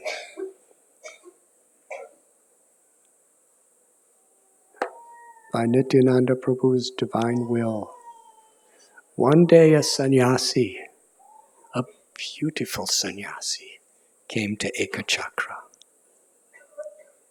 He was invited by Hadai Pandit into his house. Hadai Pandit and Padmavati received him, gave him nice prasad. And Hadai Pandit and that sannyasi spoke about Krishna all night long. They were intoxicated with love for Krishna. At the end of the night, when the sun was rising, Hadai Pandit said to that sannyasi, "Is there any way I can serve you? Anything?" The sannyasi inquired, "Anything?" Hadai Pandit said, "Whatever I have is yours." He said, "I'm on a pilgrimage to all the different holy places throughout Bharatvarsha, the land of India. And I'm all alone. I really require a nice Brahmin assistant. Please give me your eldest son, Nitai."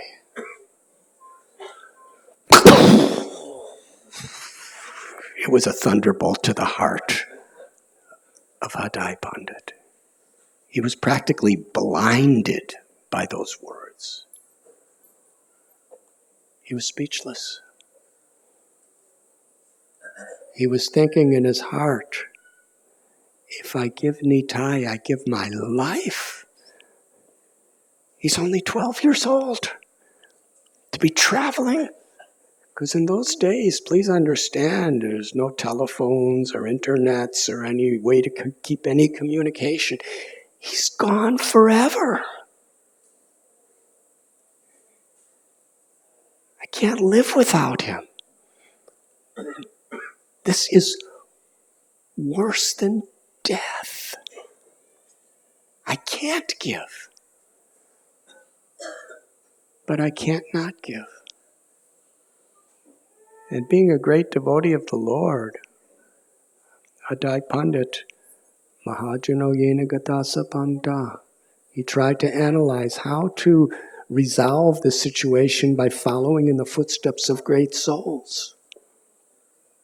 And he thought of Maharaj Dasarath. When Vishwamitra Muni came to Ayodhya and asked for Ram, who was approximately the same age, asked for Ram to go with him into the forest, although it was worse than death to Dasarath, it's even worse than death to displease a great devotee. He said, similarly, even if it costs me my life, I cannot displease the sannyasi. I will follow Dasarath Maharaj's footprints.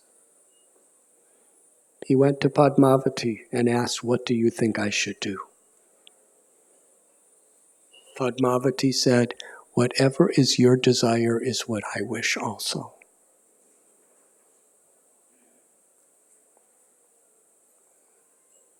Hadai Pandit brought little Nitai and presented him to the sannyasi. Nitai looked completely aloof, transcendental, eager to go. The sannyasi gave Padmavati and Hadai Pandit a deity of Krishna named Murlidhar. And then he left. As soon as he was out of sight, along with Nitai, Hadai Pandit collapsed unconscious. And Padmavati fell and laid on the ground like a dead corpse. The news spread throughout Ekachakra. Nityananda Ram is gone. He's gone on a pilgrimage with a sannyasi. They all came running to Hadai Pandit Padmavati's house. They saw the two of them laying unconscious. They were fanning them and singing the names of Krishna to them. Somehow or other they came back to consciousness. Padmavati and Hadai Pandit, all they could do is weep and cry, constantly calling out the names of Lord Nityananda.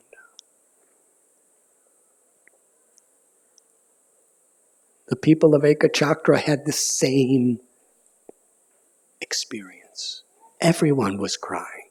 Everyone was falling unconscious. We must find that sannyasi. We must bring Nityananda back.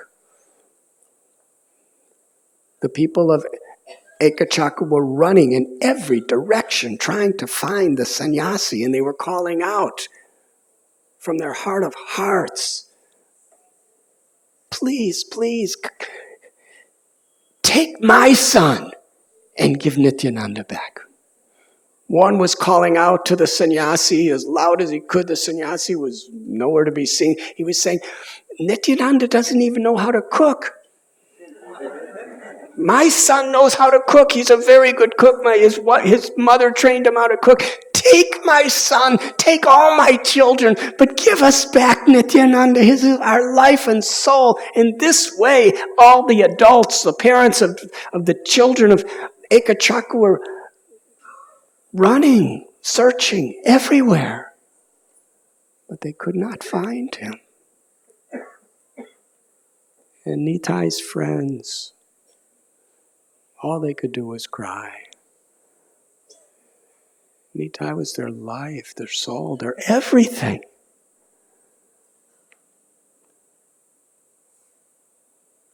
This sannyasi told Janavadevi and the devotees that for 3 months, Hadai Pandit and Padmavati, neither of them could eat a single morsel of food.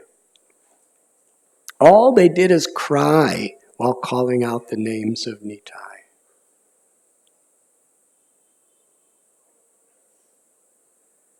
And soon after, chanting Nitai's glories and names, they passed from the world.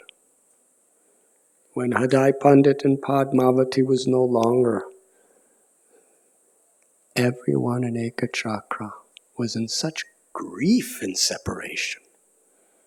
They couldn't live there any longer because everything they would see would only ignite the fire of their separation. Without saying anything to anyone, everyone started leaving. And all the astrologers and scholars, they all came together.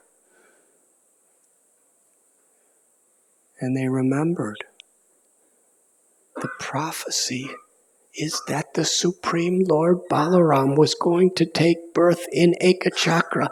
And he did, as Nityananda. And we didn't even know that that was him. And one great Brahmin said, the day Nitai was born, there were showers of flowers coming from the heavenly worlds, pouring upon Ekachakra. It was a flower festival. This flower festival is very authorized. There was a flower festival, and we were all thinking, this child is very auspicious. He's Balaram himself. And we didn't recognize him. One by one, little by little, everyone was silently leaving Ekachakra. The Brahmin said, when everyone left, I stayed. As time went by, everything became ruins. But I cannot leave. My life is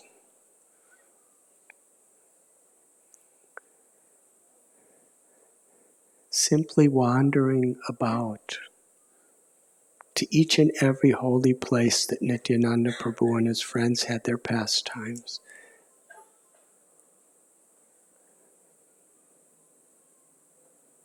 I'm remembering Hadai Pandit and Padmavati. What was their feelings of love?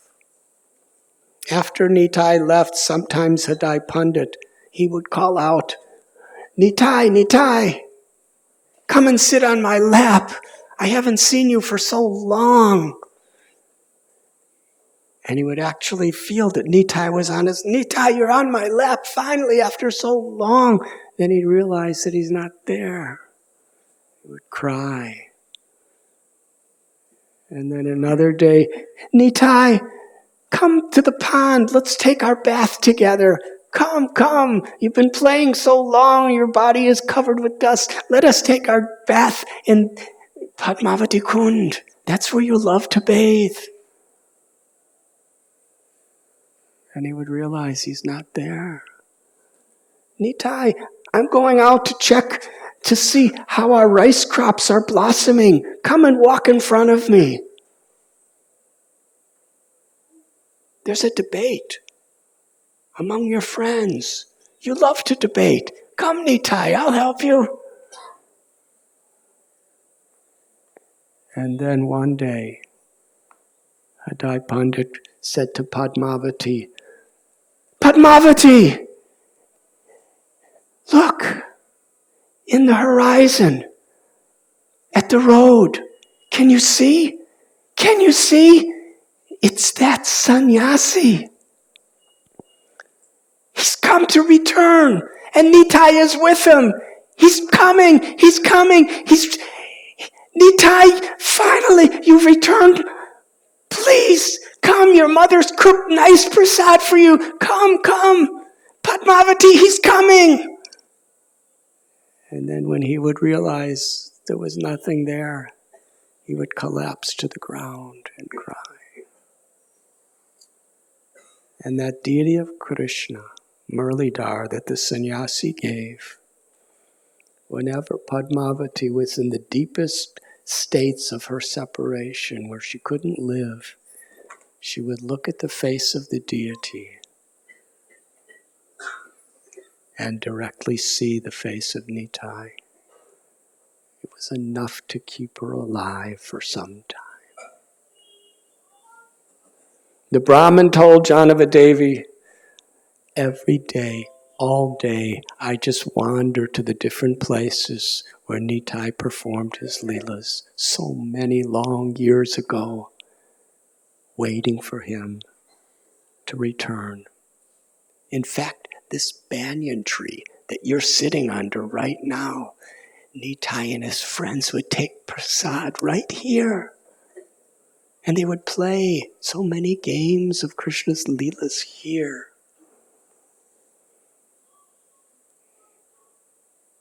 Life after life, I pray that I can be reborn in Ekachakra in the hope that Nitai will return. And in every life,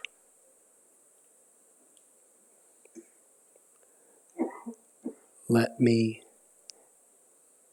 end my life calling out the name Nitai Chandra. And the Brahmin fell to the ground weeping in separation, and Janavadevi and all of her associates weeping and crying. They asked the Brahmin, can you give us a tour of Ekachakra? He brought to Hadai Pandit's house, the birthplace of Nityananda, the Garbhasan. And there, it was the first place he brought them on the tour. He was in so much separation. All he could do was cry, and without saying a single word, he left. Janavadevi didn't say anything to stop him. That night in Hadai Pandit's house,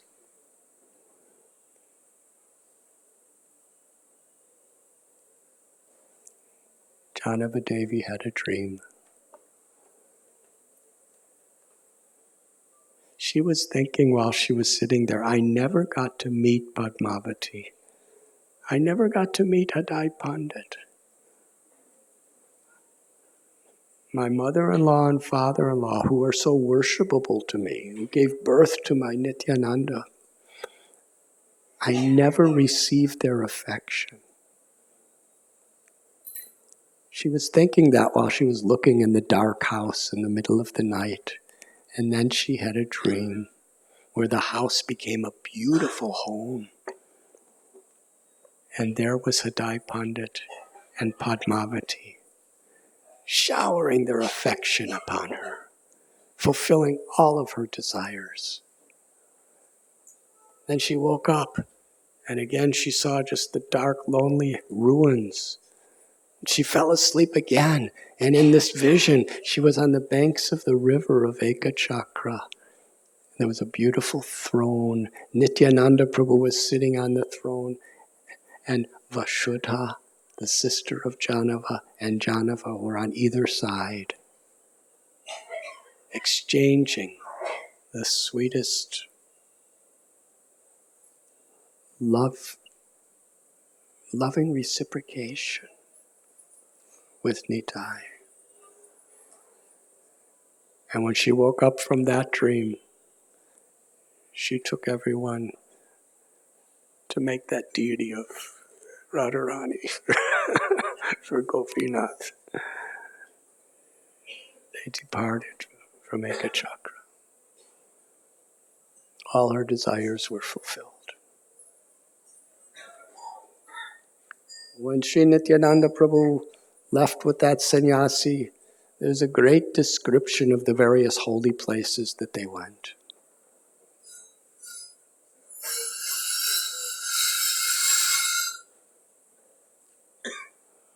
I'm sorry, it's almost 12 o'clock. Huh? Should I end here?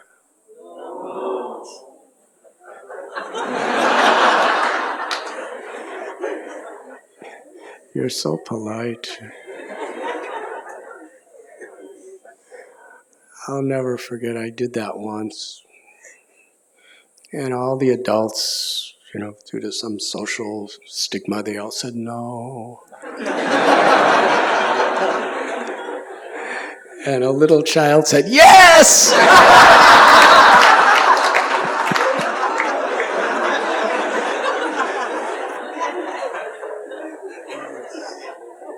That was quite...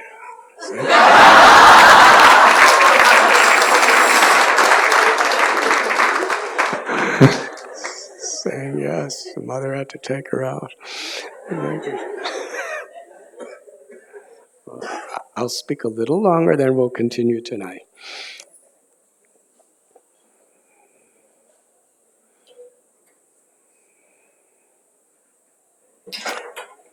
They went to Gaya. They went to Badrinath. They went to Tirupati, Kanyakumari. They were traveling all over to holy places of India for years and years. And when they were in the western part of India, after years of travel, they came somewhere near Udupi. And there, Nityananda Prabhu met with Madhavendra Puri, who was on pilgrimage with some of his disciples.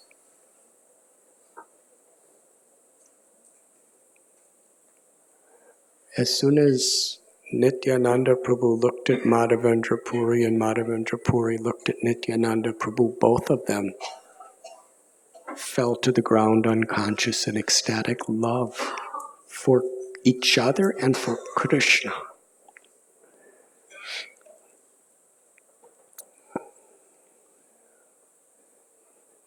When they came back to consciousness, they embraced each other. Srila Vrindavan Das Thakur tells, as they embraced, they could not let go. They both bathe each other with the tears of their affection. Nityananda Prabhu said, I have been going to all holy places throughout India for so many years, and the fruit of my pilgrimage is that I have met Madhavendra Puri, the very personification of pure devotional service. Madhavendra Puri couldn't even speak. Ishwara Puri, Brahmananda Puri, and other leading disciples of Madhavendra Puri simply observed in great awe the love between Nityananda Prabhu and Madhavendra.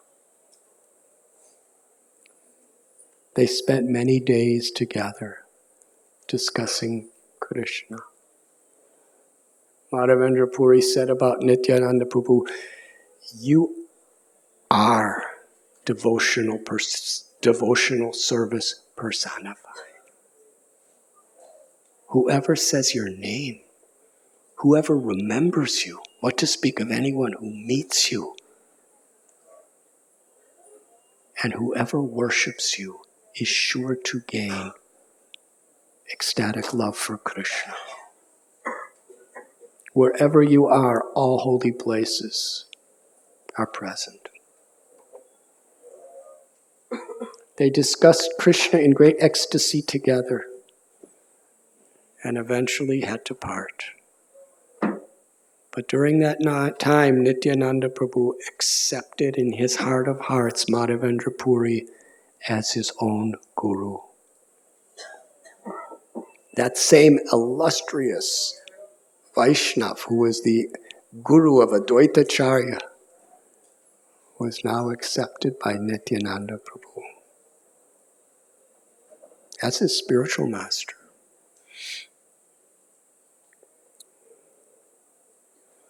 Nityananda Prabhu traveled down to Setu Banda, Madhavendra Puri, to the Sarayu River in Ayodhya.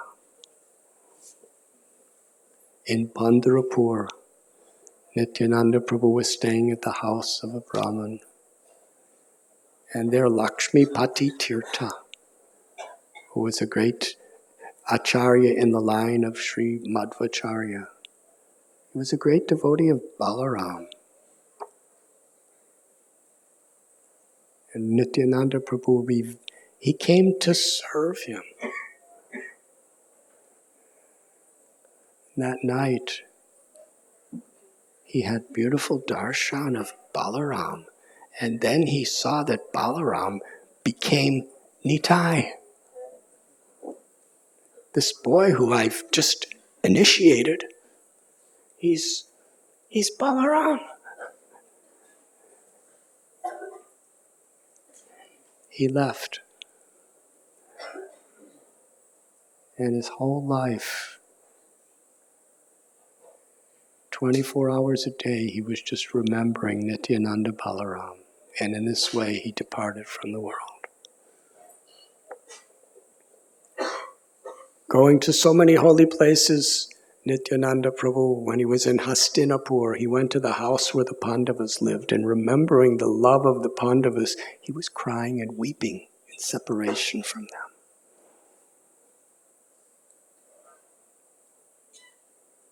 Eventually, he came to Mathura and Vrindavan. There, he just waited for Lord Chaitanya to give the indication that he had begun his Sankirtan pastimes. Nityananda Prabhu was in the mood of a cowherd boy. He would just play with the little Brijabasi boys, spend hours and hours splashing with them in the river Yamuna, singing songs about Krishna, just waiting. When Lord Gauranga went to Gaya, took initiation from Sri Ishwara Puri, who was Nityananda Prabhu's godbrother and dear friend, He came back to Navadvip and established the Harinam Sankirtan movement. Nityananda Prabhu, he left Vrindavan to go to Navadvip. For he was just waiting for that moment. Interestingly, Sri Chaitanya Bhagavat tells us, although Nityananda Prabhu is an Antashesha who's constantly chanting the glories of the Lord, he's the original spiritual master of all living beings. Sri Nityananda Prabhu never preached to anyone in his pilgrimage. Why? Because he was foremost the servant of Sri Chaitanya Mahaprabhu. And until he got the order from Lord Chaitanya to preach, he would not preach. He was waiting.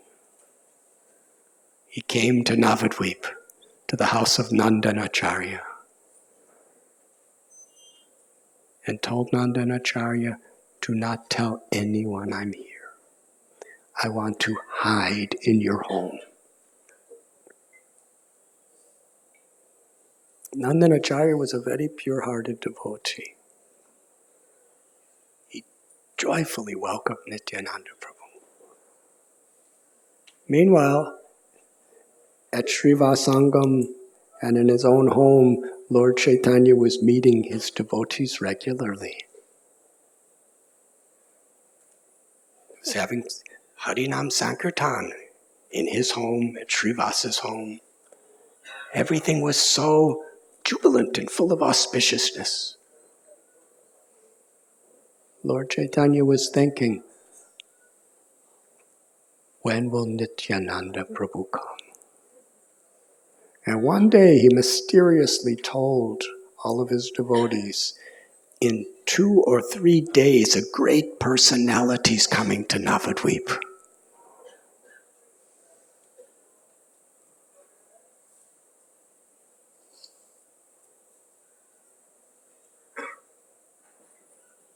Two days later, he told his friends, last night I had a wonderful dream.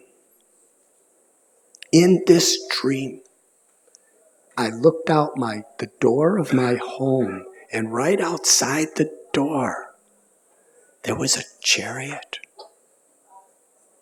The chariot looked like a chariot that transports a person from the material world to the spiritual world. On it there was a flag with the insignia of a palm tree. Standing on that chariot was a very large man. He was beautiful to behold. He had blue garments. He was holding a plow on his shoulder. In his left hand, he had a kamandalu, a begging pot, covered with little reeds of kusha grass.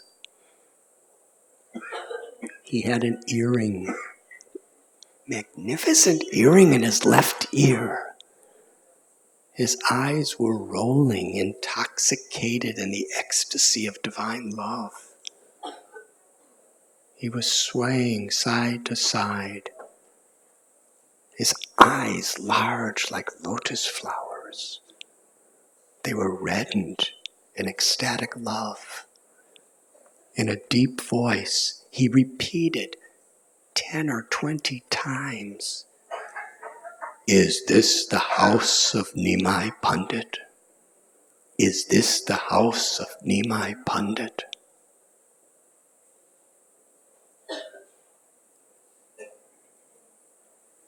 I asked him, who are you? He replied, I am your brother and your friend, and tomorrow we will get to know each other. Then Lord Chaitanya went into a state of ecstasy. He said, this was Balaram. This was Lord Balaram himself. He has come, the original Shankarshan. he told Srivas Thakur and Haridas Thakur, please go to every house, to every bathing gap, everywhere, and find him. Take me to him. They were jubilant. They saw the ecstasy of Lord Chaitanya in anticipation of meeting this great personality. They wandered everywhere. Finally, 9 hours later, they returned and they said to Lord Chaitanya, we went to the house of the Brahmins, the house of the devotees, we went to all the houses, we went to all the bathing ghats, we went to all the marketplaces and all the shops. We couldn't find anyone that you're describing. Lord Chaitanya, he smiled. You cannot just find Lord Nityananda. By the mercy of Krishna, one gets Guru. By the mercy of Guru, one gets Krishna.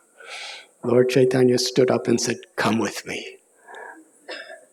And he went directly to the house of Nandanacharya.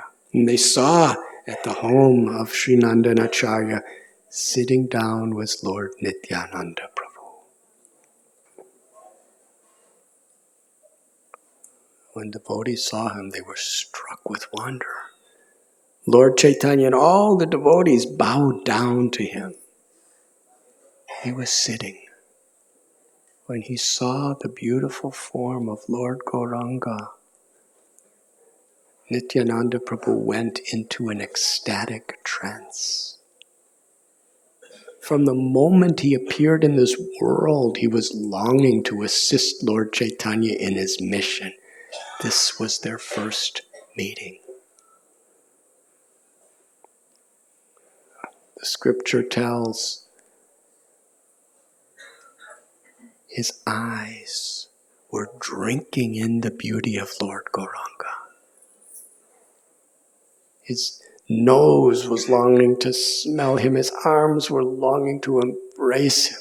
His tongue was longing to chant his holy name. Krishna, Krishna, Krishna, Krishna, Hare Hare, Ram Ram, Hare Hare.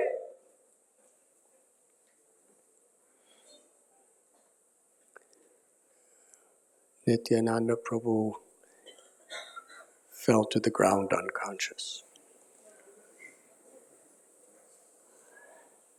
Well, actually, what induced him to fall to the ground unconscious? He was just in a trance. He wasn't moving. He was just gazing upon Lord Chaitanya. And Srivas Thakur was asked by Lord Chaitanya to chant a verse from Srimad Bhagavatam. He chanted the verse of Krishna and Balaram coming in from the pastures back to the village of Vrindavan. Krishna was decorated with peacock feather. He was covered by the dust from the hoods of the calves. He had 2 wonderful flowers draped over each of his ears. He played his flute. He was wearing a garment that was yellow like lightning, and all of his friends were dancing together with him, chanting his glories. Upon hearing that, Nityananda Prabhu fell unconscious. Lord Chaitanya told Srivas, go on reciting, go on reciting. And when Nityananda Prabhu finally came back to consciousness, seeing Lord Chaitanya, hearing the beautiful glories of Krishna from Srimad Bhagavatam, he completely lost any control of his ecstatic love. He was jumping, dancing, rolling on the ground. Lord Chaitanya had to hold him still. Gadadhar Pandit, he laughed. He said, usually Lord Vishnu lays in the lap of Ananta. Now Ananta's laying in the lap of Vishnu.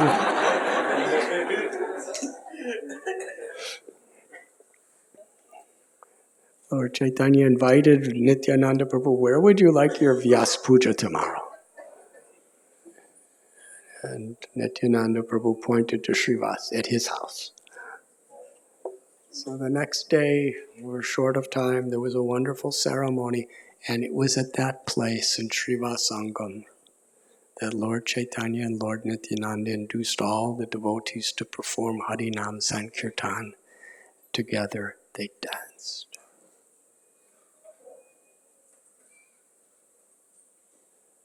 Nityananda Prabhu stayed at Srivas's house.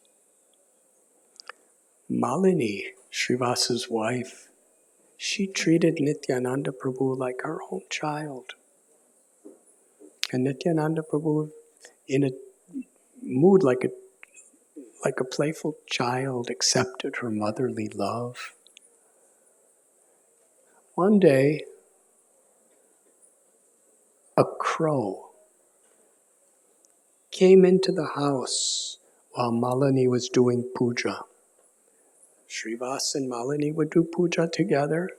There was one special golden cup that would hold ghee for the worship of the deities. A crow picked up that golden cup and flew away. Left it at some distant tree where nobody knew, and then the crow came back.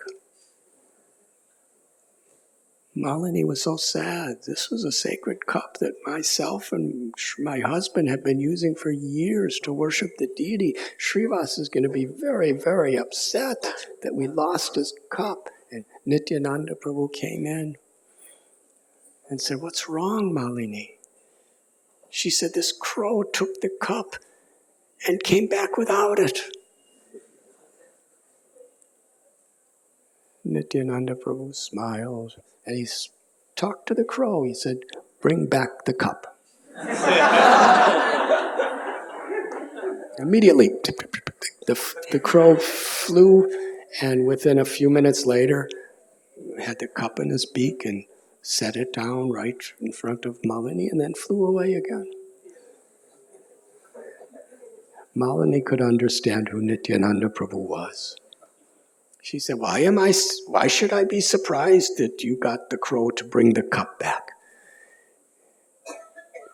You brought back the dead son of Sandipani Muni from the abode of Yamaraj.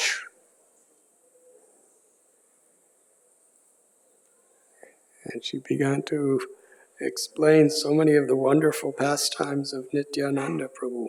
Just by your holy name, you could liberate all living beings. Why should I be surprised that you induced the crow to return the cup?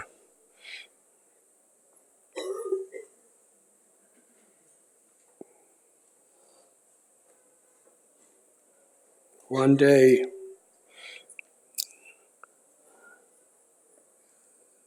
Lord Chaitanya asked Srivas, why do you keep Nityananda at your house? He does all wild things. Sometimes he jumps in the Ganges and plays with crocodiles. He seems like a madman. Don't you think you're going to lose your caste as a Brahmin by keeping a person like that in your house? You don't even know where he's coming from. And Srivas, he said, I understand Nityananda Prabhu to be non-different than your very self. He's your life, he's your soul, he is you, and you are he. He's descended to this world to give pure unalloyed love to everyone.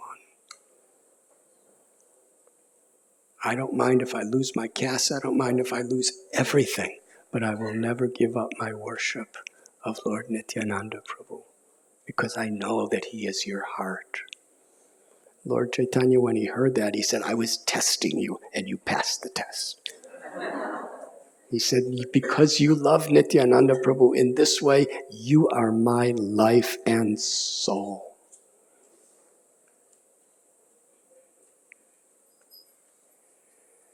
Lord Chaitanya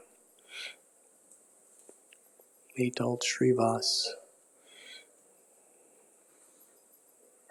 that anyone who worships Lord Nityananda is my life and soul. And I'll end with one simple little story. One day, Sachi Mata approached her Nimai and told him, I had a very strange dream last night. Nimai said, please tell me. She said, Nityananda and you were both little children playing in my house. You were both about 5 years old. And suddenly you ran on the altar. And Nityananda came off the altar with my deity of Krishna. And you came off the altar holding my deity of Balaram. And the deities were very angry at you. Balaram and Krishna saying, why are you taking us off the altar? This house is our house. All the sweets that Sachi Mata makes, they are our sweets.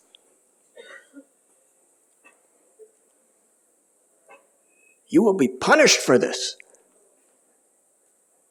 And Nityananda Prabhu, Nityananda, he said, your days as cowherd boys are gone. Gone are those days when little gopas, you steal butter and sweets from the houses of the gopas. Now we have come as Brahmins. All of these sweets belong to my Lord Gauranga. She said, I was seeing you were fighting. You were grabbing the sweets from Krishna and Balaram's hands, and then Balaram and Krishna were grabbing the sweets from your hands, and then Balaram and Krishna were putting sweets in their mouth, and you were taking the sweets right out of their mouth.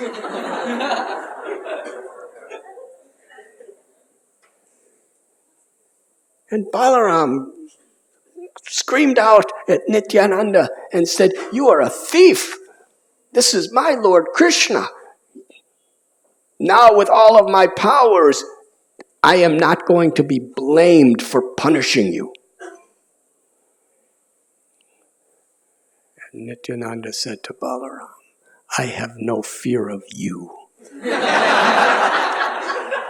Because my Lord is Gauranga.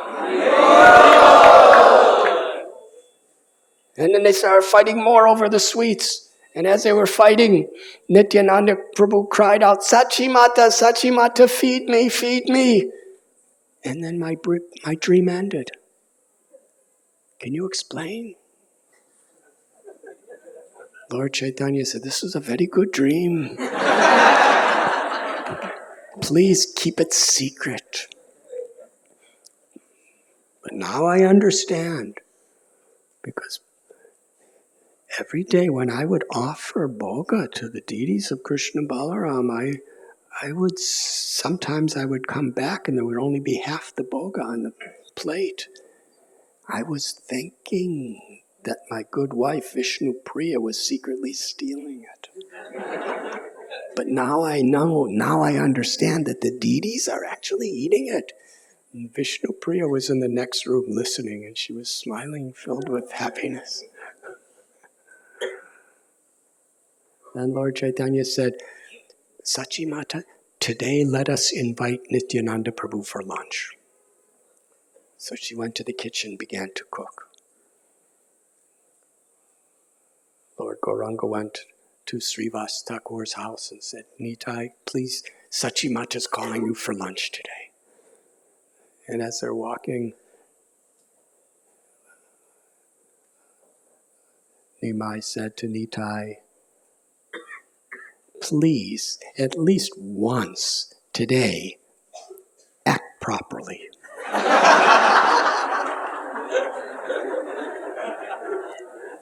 Don't do your mischief. And Nitai said, me, I never do mischief. You're the one that always do mischief. You only see that I do mischief because you're always doing mischief. And then they both laughed. And they arrived at the house, and Gadadhar Pandit and so many of the other intimate associates of Lord Chaitanya were there. And they sat down to eat prasad, and Ishan, the assistant of Sachimata, was helping. And Sachimata came out with the food. She saw Nityananda Prabhu, Gauranga Mahaprabhu sitting there, eager for her devotion. She put the food on their plates. They started eating. Then she went to get some more preparations, and when she came back, she saw that Lord Chaitanya and Lord Nityananda were little children, less than 5 years old.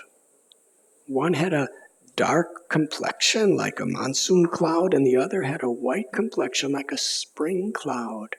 One was dressed in blue, one was dressed in yellow, and both of them had 4 arms, holding conch shell, club, lotus flower, and Sudarshan chakra. And one of them had a plow and a club. When she saw these 4 little children, they didn't even have any clothes on.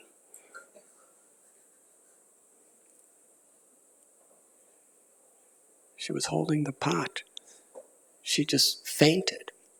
She cried, wept tears of love, and then fainted, and the pot crashed onto the floor, and Ishan came to try to clean it up. Lord Chaitanya, he resumed his form as Lord Chaitanya again, and he jumped up and he picked up Sachimata and said, Mother, what happened to you? She couldn't speak a word. She just went back into her private room and cried. Ishan cleaned up everything, and eventually the lords finished their prasad. Sachimata came out and gave them sandalwood. And it was at that time that Lord Chaitanya said to Sachimata, please accept Nityananda Prabhu as your own son. Give him the same love that you give me. Accept him as my own brother. Sachimata said to Nityananda Prabhu, she said, I have the same love for you that I have for my own Nimai. I am your mother. And Nityananda Prabhu, in great happiness, said, I am your son. And from that day, Sachimata, she served both Nimai and Nitai with the same sweet, ecstatic love. In this way, Lord Chaitanya and Lord Nityananda together established the Sankirtan movement in Navadvip. One day, Lord Chaitanya called Haridas Thakur and Nityananda Prabhu and gave them an extraordinary order. Hear, Haridas, hear from me, Nitai. Go to every house and every bathing ghat, every shop, and whoever you meet, give them this instruction. Chant the names of Krishna. Worship Krishna. Remember and speak about Krishna. Krishna's your mother. Krishna's your father. Krishna's your true wealth. Krishna is your life and soul. Do not discriminate who is fit or who is unfit. Give this message to everyone. Induce all to chant the holy names.